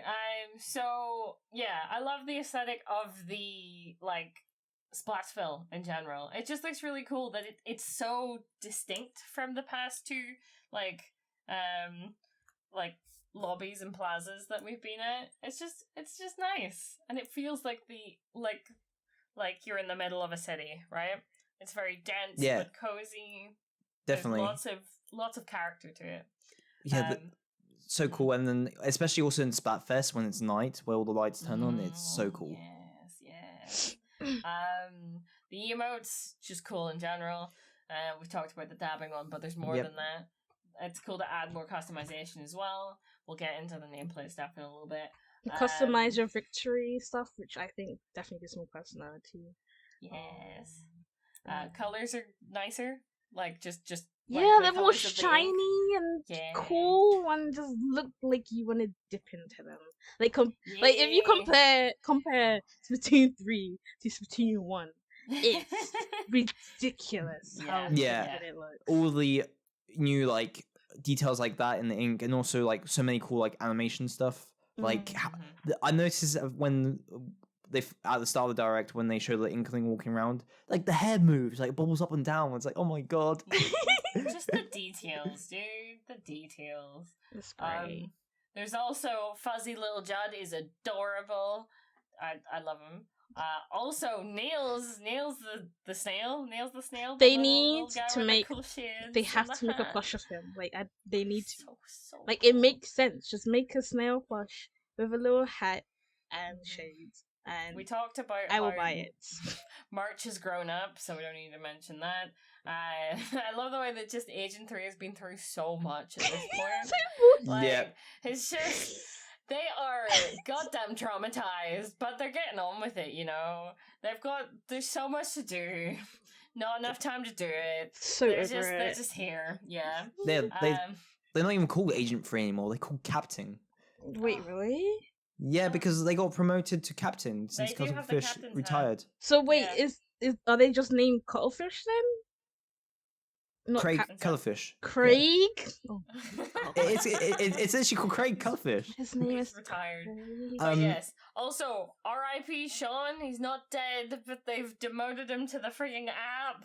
Like, why did they do that? They just replaced him with a freaking goldfish. Why are there so many goldfish? No. You don't disrespect Staff. Staff is MVP.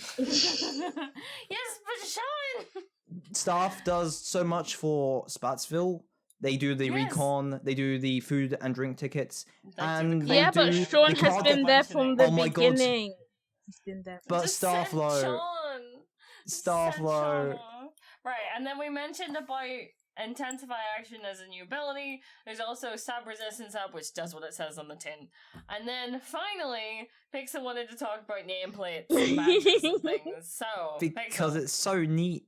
Splash tags are so neat. Like you can like literally get like different splash tags because there's so many ways of getting like splash tags and different rewards for like this customization in Splatoon 3, as we mentioned previously.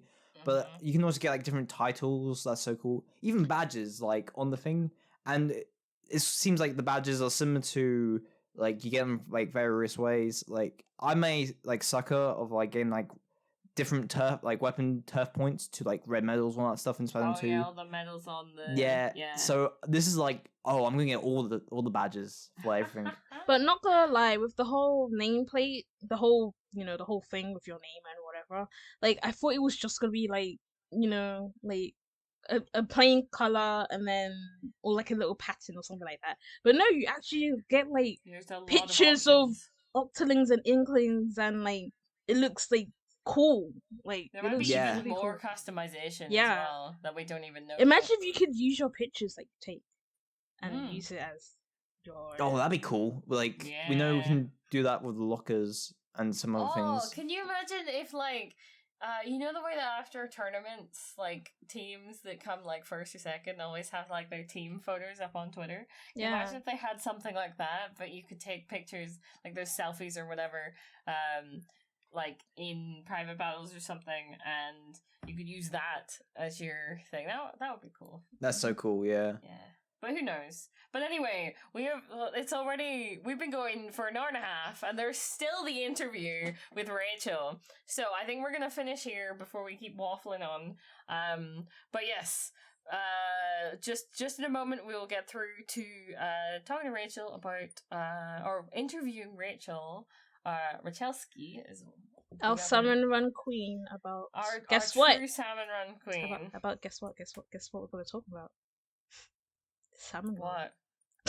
Well, we're interviewing her first. Yeah, it's the so. interview part. Yeah. No, she's only about Salmon Run.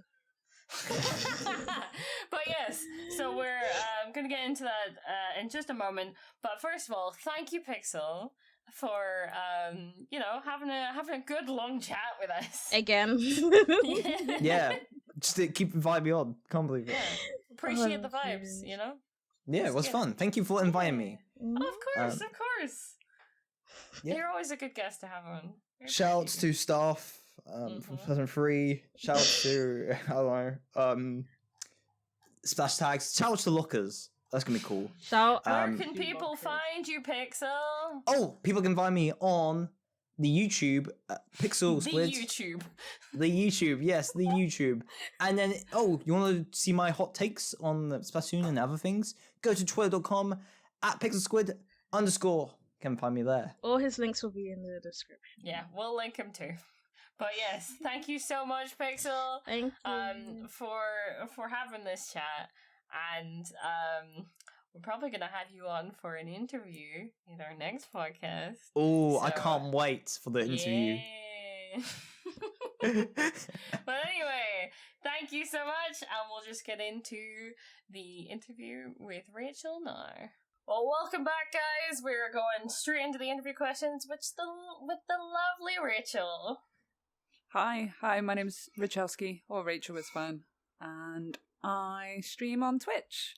Splatoon. She does indeed. Yes. Yeah. We are going to link that, as well as, do you want us to link your Twitter or anything else? Yeah, Twitter and Twitch is the same as Rachelskiiiiiiii with 7 eyes. We will link it below, because that might be a little bit easier. I know. I feel you. It'd be like that. But yes, I think we'll get straight into it. Also, we have mentioned before that Rachel is like the queen of Salmon Run. Basically. So, I think in the next podcast we're gonna be talking with her about Salmon Run, but just as like a background for Rachel, even just before we get into this. Rachel knows her Salmon Run. But anyway, Ty, do you want to start us off with the first question? Alright, so Rachel, what originally got you into Splatoon? What enticed you? What got me into Splatoon? So I played Splatoon 1. I got Splatoon 1 for the Wii U. When did I get it? So when did Splatoon 1 come out? 2015, right? Yeah, I think it was 100 years ago. Yeah, it feels like a decade ago, man. It's gone so quick.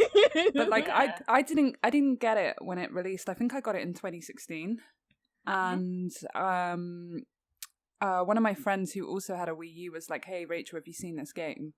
And we were around his for like a birthday party or whatever. He was like, and showed me Splatoon 1. His name's Drew. And Drew was like, you will really love this game. I think it's like right on brand for you. Because before that, I was playing like Halo and Call of Duty and lots of other PvP shooters, right? Yeah, and makes sense. Yeah, but I needed a new PvP because I was getting bored of Halo and COD by that point. And he showed me, and he was like, look at this, you know, you're a kid, but you're a squid, and you paint, and you turf, you know, all the sort of things that you say when you're trying to talk about Splatoon with someone. And I was like, that looks really cool. I remember the week after I was at home, I bought it, And that's it. So sometime in 2016, I think, was the first time I played Splatoon 1. Oh, that's really cool. Especially like it's just like a friend who was like, "Have I got a game for you?"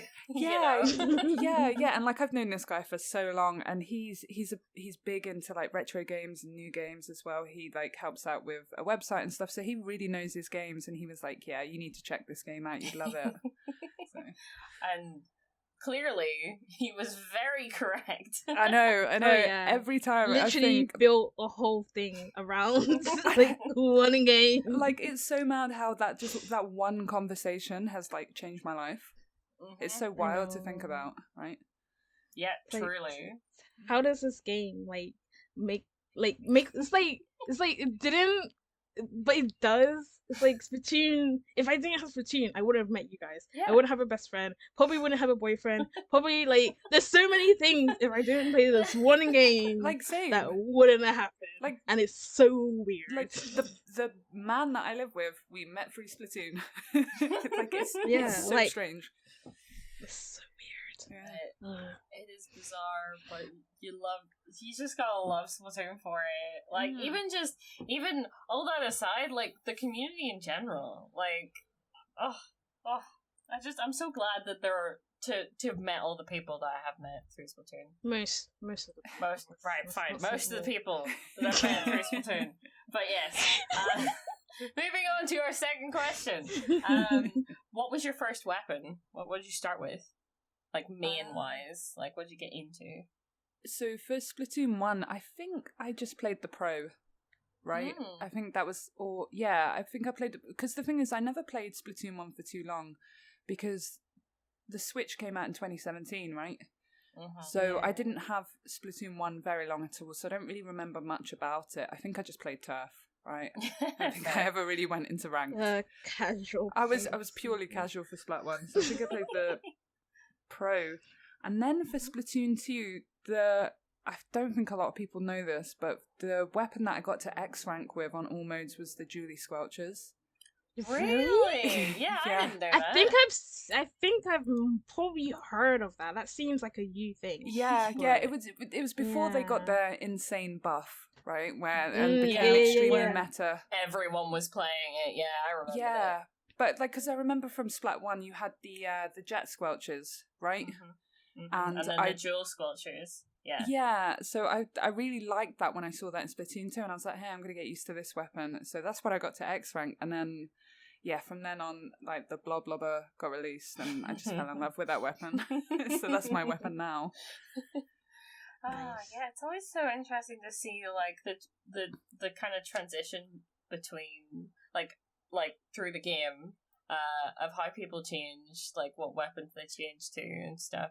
But yeah, that kind of you kind of follow like a similar trajectory. Like the Pro, I could see that going into like the Jewel Squelchers in a way. Like it's longer range, Right, so like you've they're got all like the kind of dodge mid. roll, which is nice, mid to longer range. Yeah. Yeah, all the weapons that I've ever mained have been mid to long range weapon. I've never mained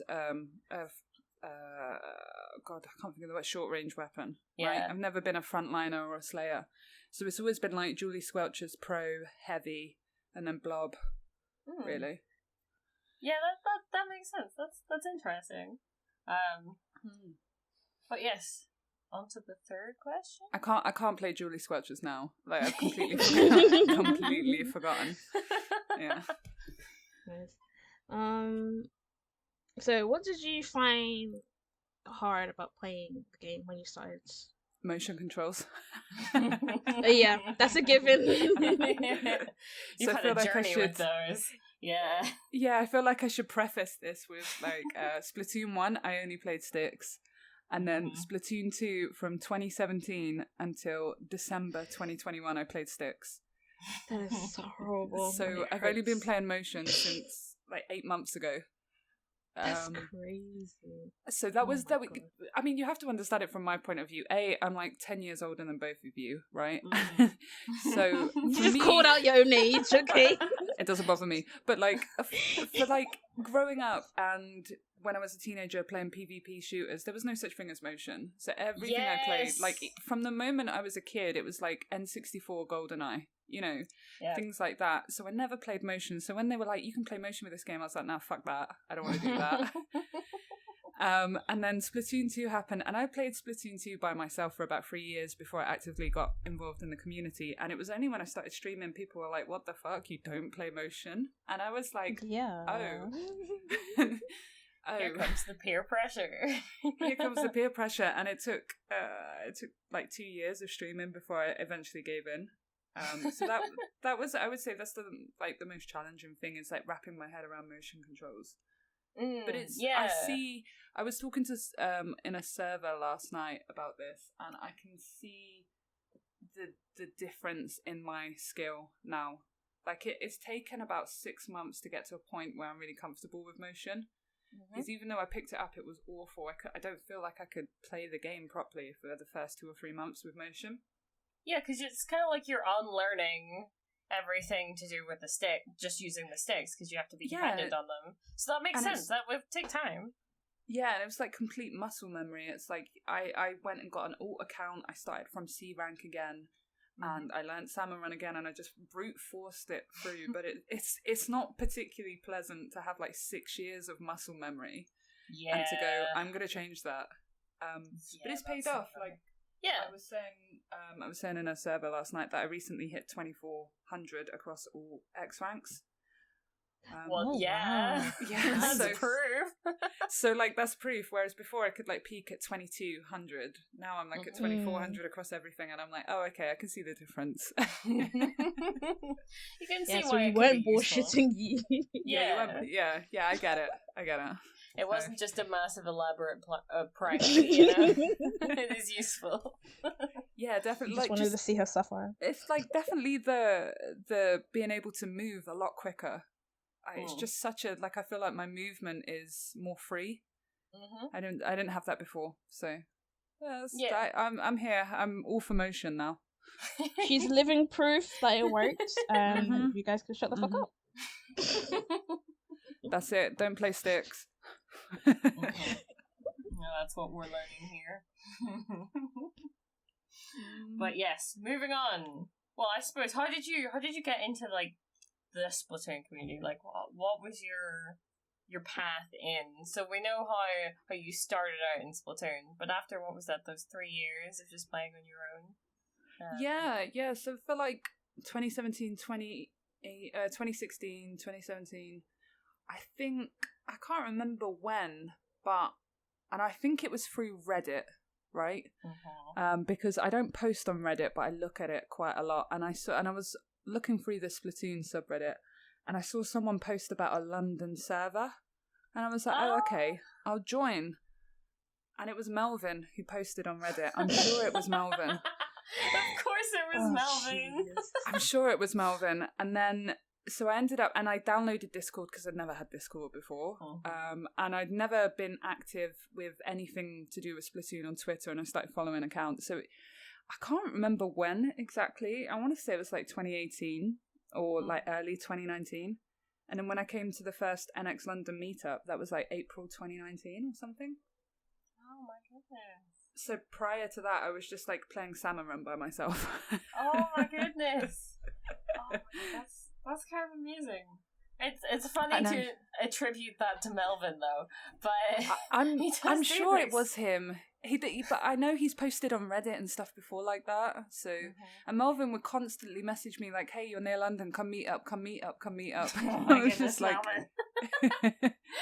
and to be honest, I'm glad he persuaded me, because here we are. Yes, yes.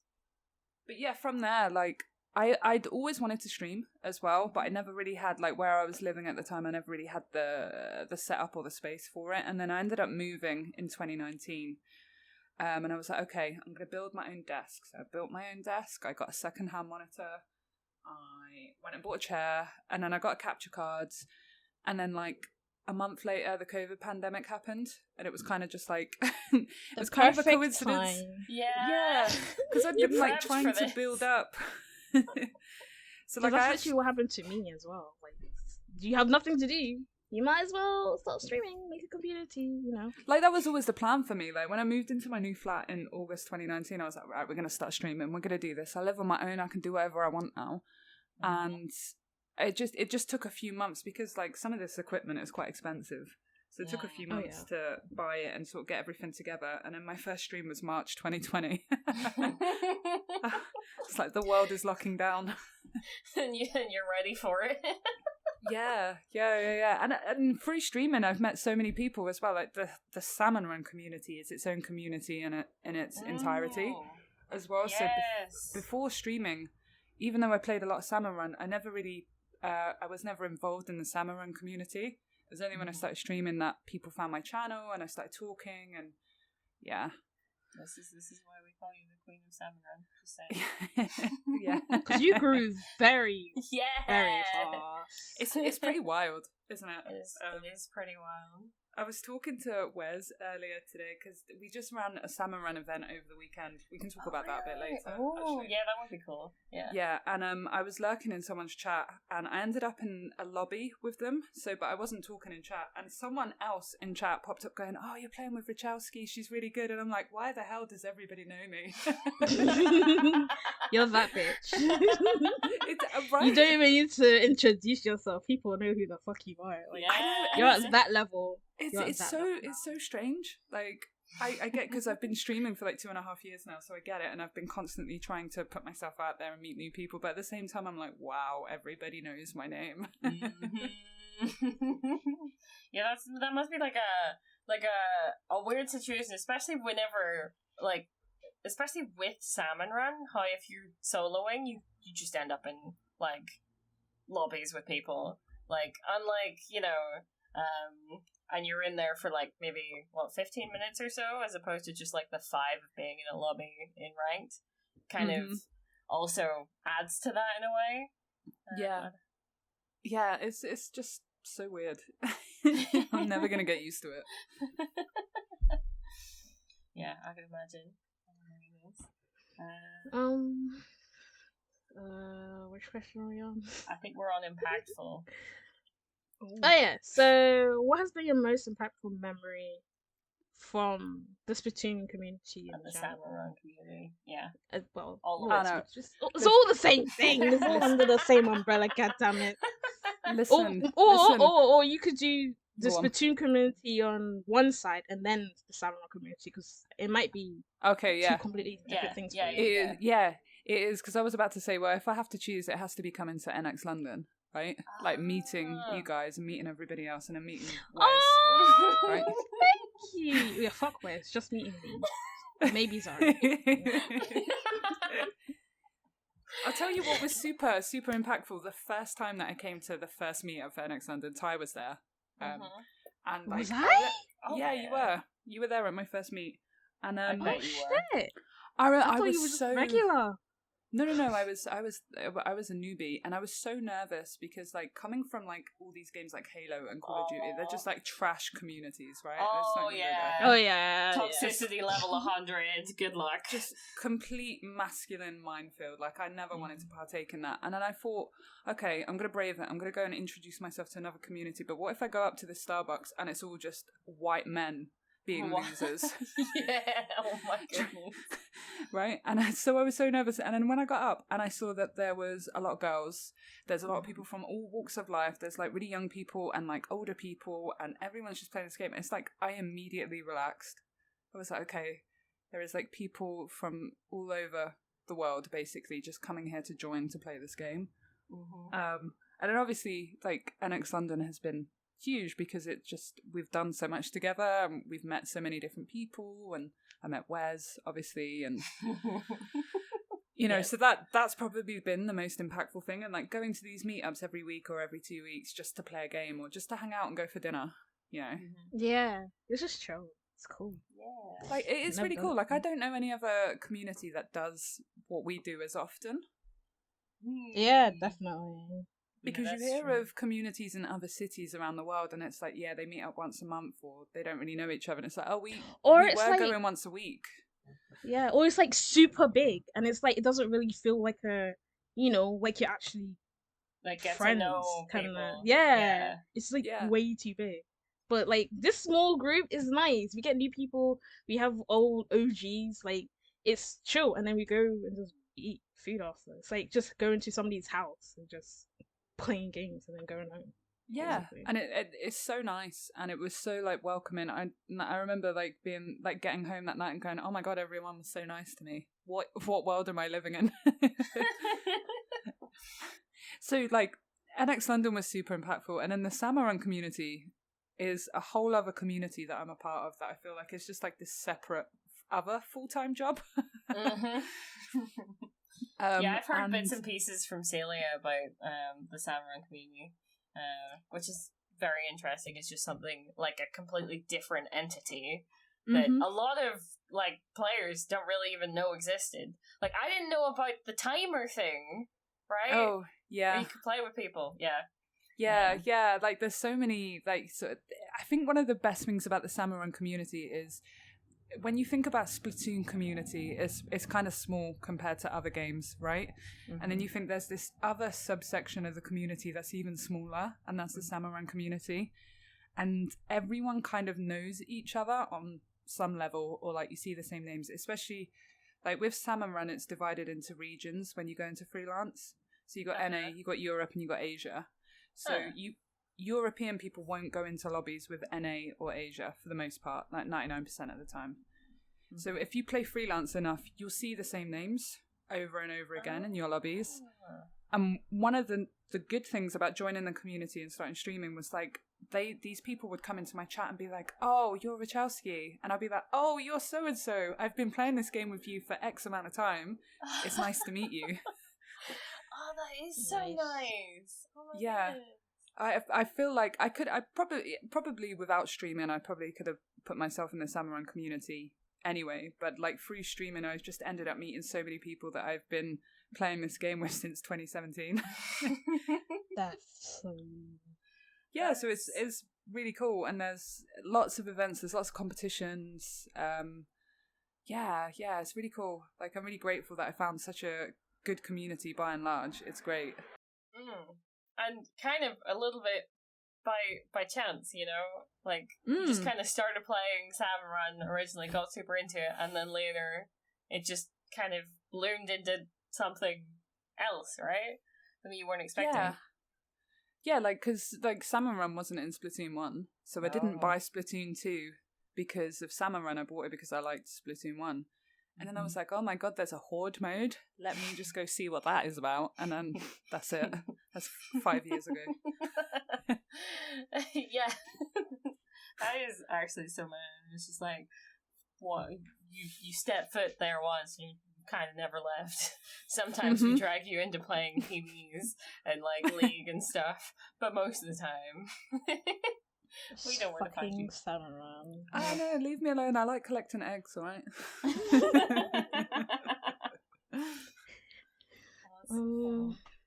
But right, next question. Okay, do you have any specific thoughts on like the Splatoon grind? So obviously this will be a bit different because it'll probably be more directed to Salmon Run. Like you can definitely grind the whole way up to 99s in 999s in a rotation. But are there anything else that really comes to mind on like grinding Splatoon?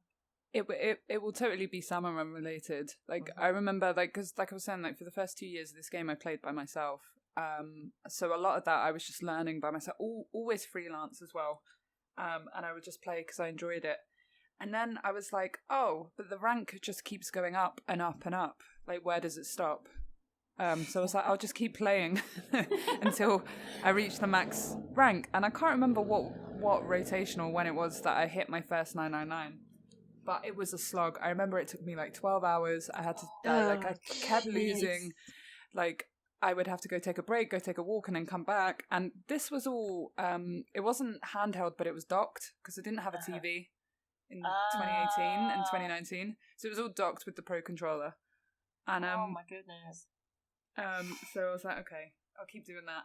So for me, one of the main grinds for me, especially since I started streaming, was how quickly I can get from professional 400 to 999 in one rotation. Oh. And if you do it without a loss, it's 30 games, which is I think just over 4 hours. 4 hours. Yeah, listen. Oh my. Right, but when I first started goodness. streaming, I wasn't as good as I am now. So sometimes it would take me like 10 hours, and I would do it on stream. Oh my god. And I would sit. So some of my my earlier streams, which I don't have anymore, which is probably a good thing, like is me just playing freelance from 400 to 9s, all freelance, no help, and just trying to get to 999. And I would do it, and people, like the few people that were in my chat at the beginning, would just be like, I bet it will take you X amount of hours, I bet it will take you this amount of hours. And there would be times where my stream would go into like 3 a.m. because I'd be trying to hit 9s. Yeah. So like one of the main things for me with Salmon Run is trying to be as best as possible in freelance. I'm sure you guys have heard of overfishing. That's a completely separate entity which I don't really take part in because I prefer to the chaos of freelance. For the people who don't know what overfishing is, could you please explain what that is, please? It's a good point. So overfishing is, in Salmon Run, it's trying to get the maximum score possible in free waves. So it's trying to get as many eggs as possible. I think the world record is something like 270 in free waves. Jeez, how do you even get there? Oh my goodness. Oh man, if you want to talk about overfishing, get Brian on your show. Maybe mention that would be really cool. That'd be cool. Yeah. Brian is an absolute wealth of knowledge about overfishing, and they've got a dedicated overfishing server and stuff like that. And it's the information is so in depth, and every movement you take is for a reason, and it's just crazy. And I like overfishing, but one of the main things about overfishing, I guess you could compare to the PvP aspect, is you need to find 3 other people that you gel with and that you work well with, and that you have similar time like schedules with. And due to like my job and everything else, I never really had that time. So for me, like freelance is like, okay, I'll boot up the game and see how long I can, see how many games I can get in a row without losing. Starting at 400, and eventually I got 400 to 999 without losing a game. And I think it's recorded. I think it's on my Twitch VODs. You think? I would hope so. Yeah. I think I highlighted it. I think it's saved. Okay, cool. And I've done that 3 times now, but it's incredibly difficult because you don't know what's going to happen in a game. You don't know whether people are going to DC. Yeah, it's literally everything's random, isn't it? Like This you is can't really predict a lot. This is why I tell people not to take it to heart when they lose a game, because you have your 3 other members in your lobby is random. One of them might DC. One of them might be a thrower who just doesn't play. And then you might get crappy spawns. You might get terrible waves like rush and gorillas or things like that. So there's a lot of things that are out of your control. But I kind of like that. Yeah, it's all about managing that, right? It keeps you coming back, doesn't it? Like, if you had the same thing and if you could pick and choose, then it will be over so quickly. Like, if you happen to get the perfect scenario, then it's like, I got it. Like, I can do this. But right, which is one of the main reasons that I get bored with the Grisco rotations. You know, when you get all the 4 Grisco weapons, and it's only that, because it's so easy. Yeah, you're so used to the you just shred everything. Yeah. So they're fun, and a lot of people do overfishing with those rotations because your weapons are so powerful. You can sort of exploit the RNG almost. But yeah, I like the challenge, the grind. Like, one of the most recent things that I've been doing on my Twitch channel is Salmon Run Bingo. Yeah, I've seen you do those. Yeah, we have a bingo square, and there's loads of different like loadouts or presets that you can have. And some of the challenges are like kill 3 fly fish in 1 wave, don't climb walls, don't throw bombs, get this wave, revive the randos 10 times in 1 game. Stuff like that. And it's all these quite difficult challenges to do, and I like doing that at the moment because it forces you to play the game. It forces you to be really accountable for what you're doing at any given second in Salmon Run, which I think that would be my main advice for people who don't understand the mode, is just to always spend your time wisely. I could talk about this for hours because so many people come to my stream and like, oh my god, you're so good. What's your biggest, like, what's the best piece of advice you give me? And it's like, well, you have to tell me what your problem is. Like, are you losing waves? Yeah. Well, then don't die, right? Which I know sounds silly, but like when you die, you're out for 10 seconds, you're displaced, and all the aggro of the bosses that was on you are now on your teammates who might not be able to cope with that. Yep. And when you die, your randos die, and that's it. That's a wipe. Yeah, and I think that's just Splatoon in general, because that could be Salmon Run, that could be rank. There's so many consequences and things that you need to be aware of that people aren't really aware of, and they're like, oh yeah, I died. But what happens when you die? Yeah, exactly. The other team, do they have their specials ready? Are they going to be able to make a bigger push because you died at that same time? Where are you positioned? Like, in Salmon Run, it's like, you just have to be more mindful of what you're doing, who you're playing with, where you are, what probably will or won't happen. Like, it's more than just pen and paper. Just because I've had people ask me as well, like, or like new people who want to start the game. Like, you have to play it for yourself. Like, there's only so much people on YouTube can help you with, but the rest you literally have to learn by yourself. Yeah, and a lot of it is just like practice or hours put in the game, right? It's like, I can even, like, if I go back 2.5 years to when I first started streaming, I would say I was fucking garbage now, looking back. But at the time, I thought I was good. But now I could look back and go, actually, God, I would never do that now. So it's like, even though I'd had like 2.5 years in the game at that point, now after 5 years in the game, I'm like, God, I know so much more. And that counts for comp as well, which I have a bit of comp experience, but not as much as other players. Mostly just Salmon Run. Right, I'm thinking we're going to talk about Salmon Run Splatoon 3 stuff in the next podcast. We're going to have you on to talk about that. Fine. So I don't think we really need to mention that, unless there's anything non-Salmon Run related that you really want to quickly talk about to do with Splatoon 3. Yeah, on Splatoon 3. Yeah. I'm really excited about being able to skip the news. Yes. I'm really excited about some of the new maps, like Mahi Mahi coming back. It looks so good. I'm also really intrigued by the new weapons, and like one of the things that I'm really intrigued by is that, you know, we've got so many weapons that we've seen the kits for.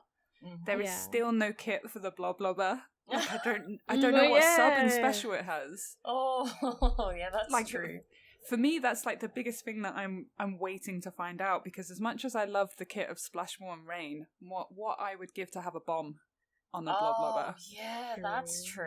It doesn't. Well, we'll find out soon, right? Because when hopefully with the, I think I saw on the Twitter it was like 26 weapons. 26 weapons. Yeah. Yeah, that they're gonna show. So maybe it'll be one of them. But maybe I hope so. Yeah, I hope so. I just want to see what the kits are, because at the moment the kits are okay. Like, but you haven't seen Blobbo. Okay. Right. Anything that doesn't have a bomb gets kind of fleshed out in meta, right?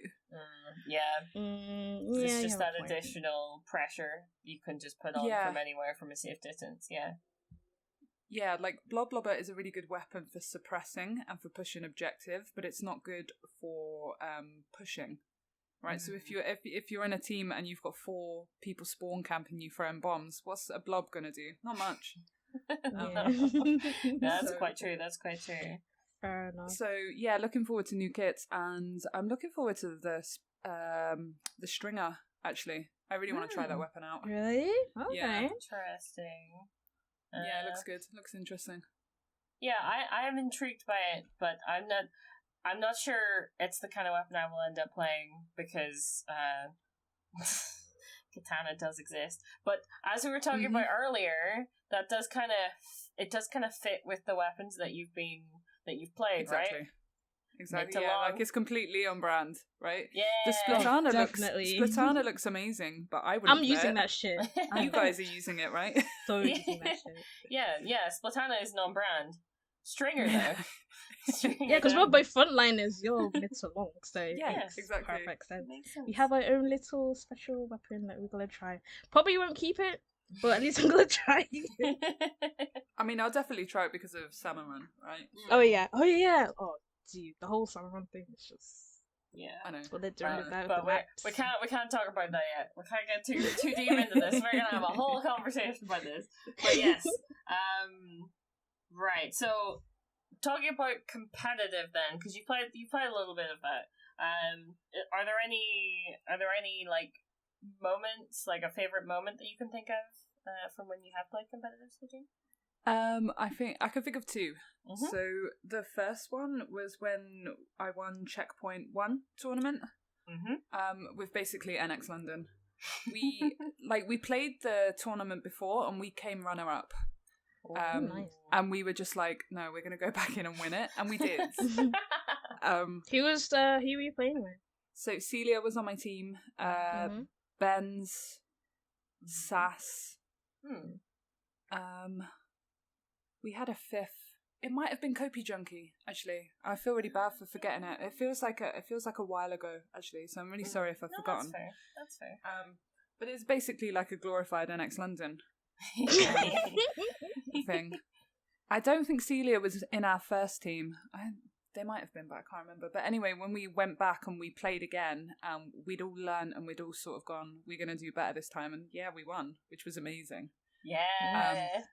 And it's specific, like Checkpoint 1 was specifically a tournament for people with X powers of 2100 and below. Yeah. So it was capped, I think you see a lot of people complaining about comp because it's such when you go into a tournament, there's such high skill teams and it can feel really daunting and you just get smashed 3-0 and that's it, right? Yeah. So this one was specifically for sort of players that have played enough but are not at 2700 X power crazy level. So that was a really nice tournament. I had a lot of fun doing that. And then the other one was earlier this year. I got invited to be part of a creator tournament. I remember that. Yeah, where everybody signed up individually. I think there was 24 people, so 6 teams. Or there might have been more. Maybe there was 30 people, so... Oh, I don't know. Anyway, there was, a lot of people, and basically, when we were signing up for it, you had to fill out a form based on, previous comp experience and what your X powers are, because I think they wanted to try and balance the teams. Yeah. And at that point, earlier this year, I just switched to motion, and I was having a hard time. Yes.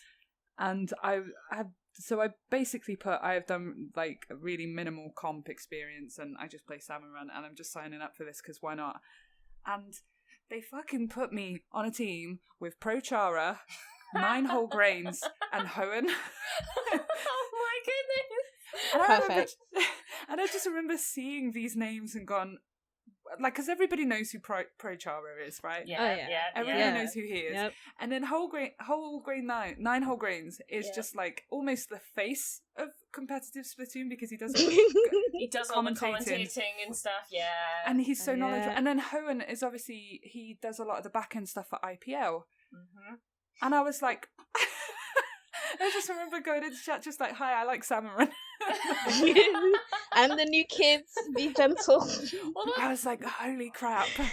That's so cool though that you have such a wide variety. It's not just I stream competitive Splatoon, I stream competitive Splatoon, and I stream competitive Splatoon. You also have a commentator, someone who more does commentating, someone who does behind the scenes, someone who's just a really big content creator, and then someone from more the Salmon Run walk of life, Yeah, That's and really cool. it was really nice because when we were all sort of leaguing together and practicing and stuff, we all had so many different experiences, but I felt so out of depth with those 3 because the wealth of knowledge they have about comp Splatoon it must is be insane. so much. It's absolutely insane, and I learned so much just from having Prochara shout in my ears during the game. The guy is insane in the best way, but he knows so much about the game, and it was such a valuable experience for me comp wise, and I also kind of credit that for how I've gotten better in the last 2 to 3 months as well. Because if I'm making a mistake, I'll be like, what would Chara do? What did Chara tell me to do? So that was really fun. We ended up coming runner up in that tournament. We didn't quite win, but that's fine. That's still that's pretty good. It's insane. Damn good experience. Yeah, it's insane. I remember we all joined a VC after the tournament, and just being in a VC with people like Watson, Vic Villian, Dude, Milana, Popgun, and I'm just like, holy shit, I like Salmon Run, guys. Just all these mega people. Jeez. Yeah, I mean the connections are great. It's been, but that was one of the main reasons I did it. Right, I was like, I need to get better at comp. I want to meet new people, and I want to try something different with the game after just playing Salmon Run. And yeah, so I'm really thankful for the people that invited me. PixelSquid actually extended the invite. Oh, Pixel! Funny you mentioned Pixel. Yeah. PixelSquid knows everybody. Yeah, you gotta give Pixel credit where he's done his job very well. He's made a great community. He's done a fuck ton. He has done so much for the gotta UK give community. Yeah. And still is. He's a one-man show. Just runs everything by himself. Truly. It's kind of insane. Oh yes, what did you find most difficult about competitive? So one of the negative things I'll say about Splatoon 2 is I don't think it how do I say this? I don't think it rewards or informs players that take a more supportive role. Do you know what I mean? Because at the results screens you just have kills, death, and turf. Yes. And I have never been a slayer, and I've never really the blob does turf a bit, but I've never really been a junior player or an NZAP that just goes around turfing, right? So the most difficult position for me is one of the main reasons that I've never really joined a team either, long term, is that I don't know where I would fit in a comp team, because I don't fit into the mold of frontline, backline, midline, or support, right? I just kind of play my own way. It is quite rigid. I suppose it's interesting to think about that whenever, because obviously from me and Ty's perspective, I'm almost certainly always a frontline unless we need a support, but Ty fluctuates between them. And I'm both kinda, because I can play frontline. I play my shot. I have too many points on that. But I've also dabbled in other things, and I've got into an okay position in that. Yeah, but from our perspective of always being in those rigid places. Yeah, people just ask us to play frontline, and we really have to play frontline. Yeah, but even still, I still, because I do sub for a couple of teams, like Boston Squid Party. I've subbed for them a couple of times in recent months, and the only time I sub for them is when their backline is out. And they're like, okay, Rachel, you can play Jet Squelcher. You go backline. And I play Jet Squelcher because it is the only backline that is meta, right? You just pump out missiles or you spam Stingray, which is so unintuitive and not fun. Yeah. But you feel I love it. I mean, it's kind of fun when you're like, how many missiles can I get off in a match, right? Yeah. But I feel like the game doesn't reward players for good backline or not dying. When I play E-Liter or another Jet Squelcher sort of match, I don't die. If you go into the results afterwards, I have 0 or 1 death. Yeah. And so I don't think, for me, that's, I'm hoping Splatoon 3 changes that, you get a bit more rewarded for playing objective as well. I think they do, because, I don't know, I think we could just talk about this, because we talked about Pixel beforehand, and what was it, at the end screen at the victory screen, it tells you who did well and what. So hopefully maybe it will change around, or maybe it'll stay the same, but hopefully it will show what people did well. Plus the whole thing with dying, they did that in Splatoon 1 and then they got rid of it. It's so strange, right? Yeah. I understand but you can see it on your phone though. Yeah, I understand why they got rid of it. Maybe they didn't want to make people feel bad. Yeah, but that's whole part of the game. You need to see your stats. Like, yeah. I love knowing stats, and being able to go, well, look, I may have only got 4 kills, but I didn't die once. And you guys always had a jump point, and I was always focused on objective. Yeah, exactly. That makes sense. Yeah. Exactly. So, for I don't feel like Splatoon 2 rewards backline or objective focused players. So that's kind of like the toughest point. Maybe I will explore comp Splatoon for Splatoon 3. But maybe we should just make our own team. Yeah, let's do that.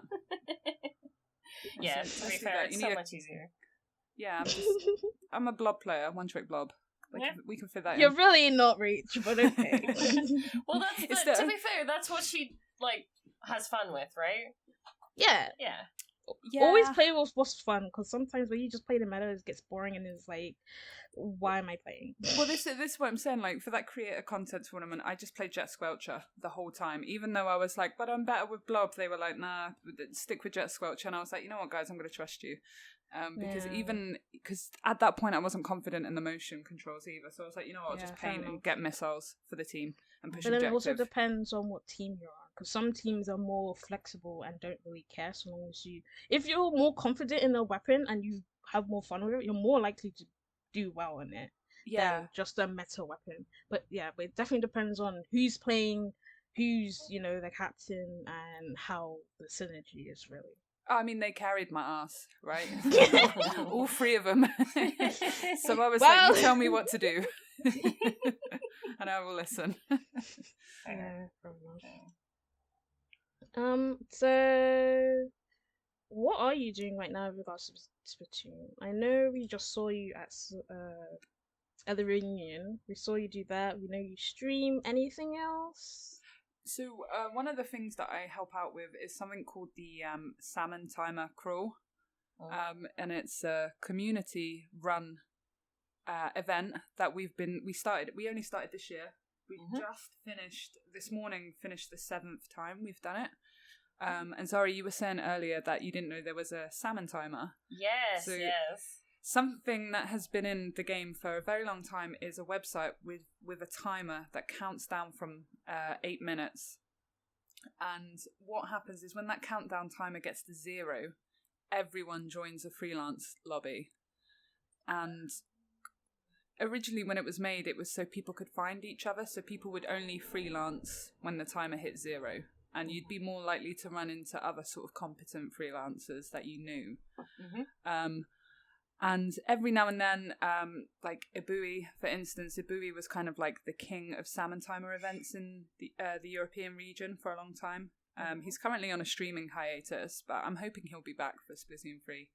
But he ran a lot of ST events in Europe, and so did Shewumi for America and stuff like that. So that was a way of getting sort of like competent community members together, play some games, see what happens. I love it. But you know what I mean? Like, you know when you go into freelance, oh and yeah, you just I know. suffer, right? I understand. You just suffer so much. Right, we can talk about this in the next part because I'm very happy that they're changing the rank system in Salmon Run. Oh yeah, definitely. Yeah. So what the salmon timer thing was meant is so that you sort of, not almost guaranteed because some people wouldn't be using it, but you're more likely to run into other players. And then when people were running events like, hey, I'm going to be doing a salmon timer event for 6 hours starting from this time, a lot of people would gravitate towards that. So you'd end up having really good matches and meeting lots of people. And then earlier this year, another guy in this Salmon Run community called Juan, Free2 Wonderful, he was like, "What?" Nice. It's such a great name. Yeah, it is. He was like, "What if we did a salmon timer crawl, but like a salmon timer event, but make it a crawl so that everybody hosts 2 hours and then they raid the next person." And so on. Oh, that's cool. And we do it for the whole entirety of the rotation. So the rotations last like 36 hours or something, whatever it is. So the first one we did it for like 12 hours because, it was really sort of low key. And each of us, well, I don't know if it was 12 hours. It might have been longer, but each of us did 4-hour slots. And the most recent one that we just finished yesterday was our 7th one. And we had the whole, from the moment the rotation started to the last point of the rotation, we had somebody streaming for 2-hour sections. at least. There are a couple of people that did 3 or 4 hours because of scheduling issues, or, you know, there was a train strike on Friday in London, so someone had to drop out because they couldn't get home. Oh my goodness. Yeah, so like it's stuff like that will come up. So I'm one of the admins with that. Juan has trusted me with that for some reason. And then there's a couple of us that help out with the scheduling, the coordinating, with reaching out to people and getting submissions out. And we've actually got one coming up for the weekend before Splatoon 3 comes out. The weekend of the 2nd, 3rd and 4th of September. We're running the last one. Oh. Nice. Because we don't know what's going to happen with Splatoon 3 and Salmon Run, so... Yeah, there's been a lot of info and a lot of changes, so... Yes. Yeah, so Salmon Run is changing completely, so I would say the past 6 months, well, not 6 months, like 4 months, I've been heavily involved in that. I think we've been doing that since April. Like, and I remember being at work on Friday, just gone, and just like... It was starting at 1 p.m. our time, but then the person who said, "Oh, I can't get home in time, there's a strike," I'm like, "Oh my god, can anyone take their place?" Like, whilst I'm at work on Discord trying to organise a thing and making sure this thing. But what the best thing about this is that it seems to be really well received. The most recent one we did, we had more submissions than ever for people to host, and for the first time, apart from EU and Australia, because those spots are notoriously hard to fill, but from a North American point of view, every single person who did the NA block, they were all first-time streamers for us. Oh, wow. That's so, cool. like, we had so much interest from people wanting to do it. As the streamer, you host it. You say, right, this is my host for 2 hours. Come and join my games. It's essentially glorified lobby sniping, right? Which nice. It's really fun, and you know, you've got a lot of people trying to get into your games, and we usually run them with themes as well. So the theme of this one was "Thank You Splatoon 2," because it was going to be the last one. Then we just announced a cheeky bonus one for 2 weeks' time.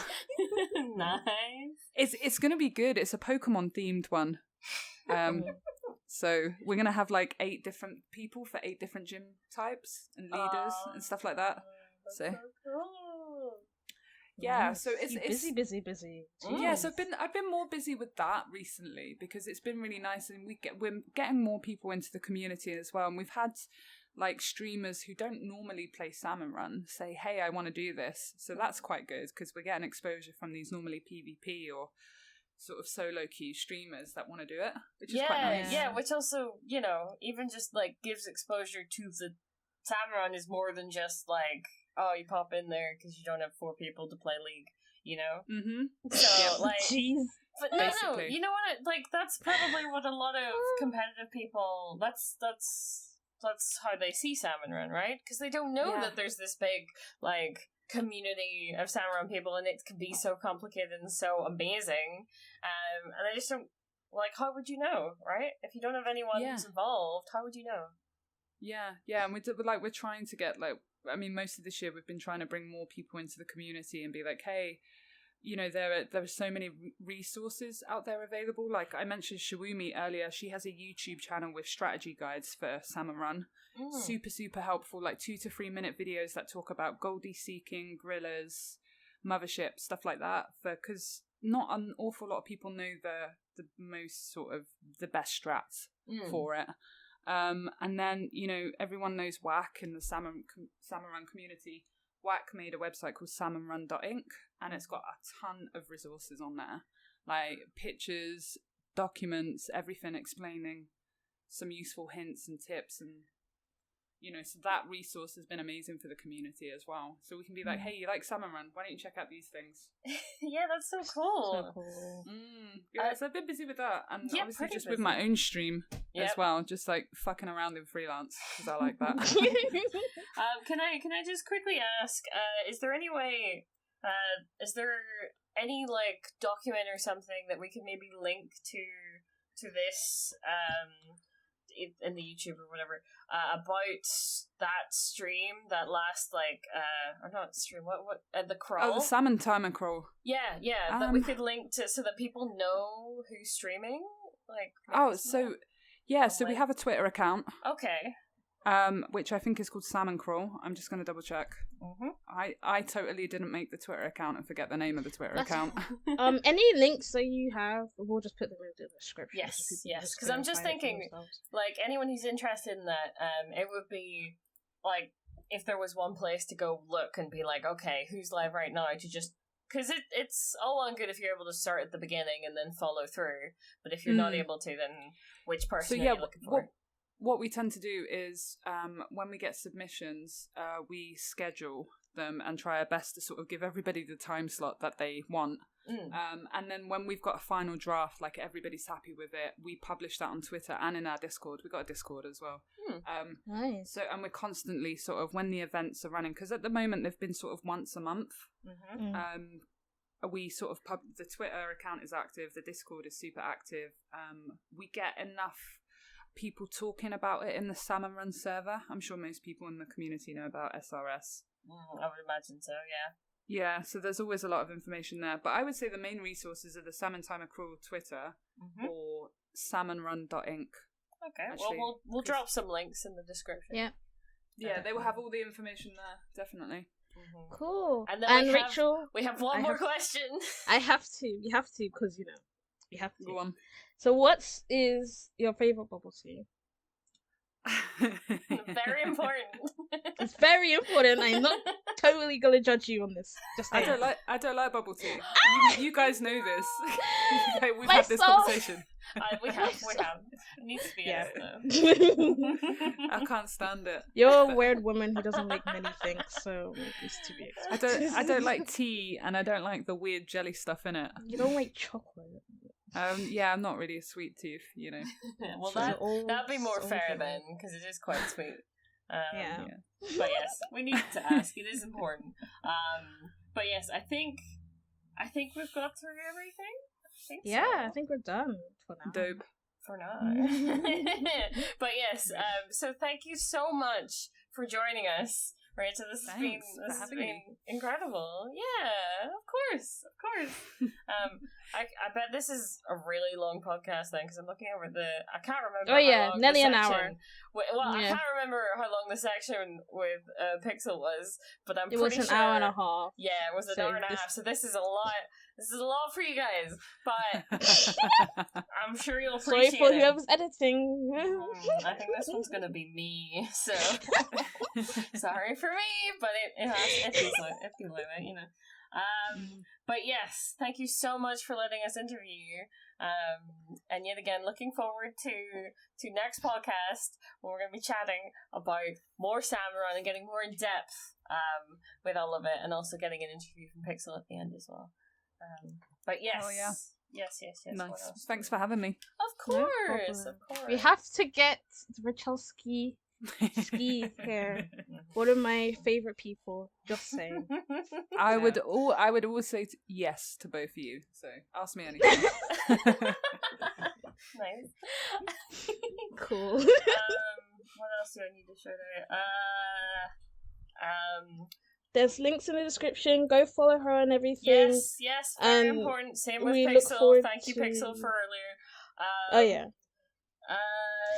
Reminder that if you're watching this on or if you're listening to this on Spotify, it's also on YouTube, and if you're watching it on YouTube, it's also on Spotify and like Google Podcasts and something else that I always forget, but it is on other platforms.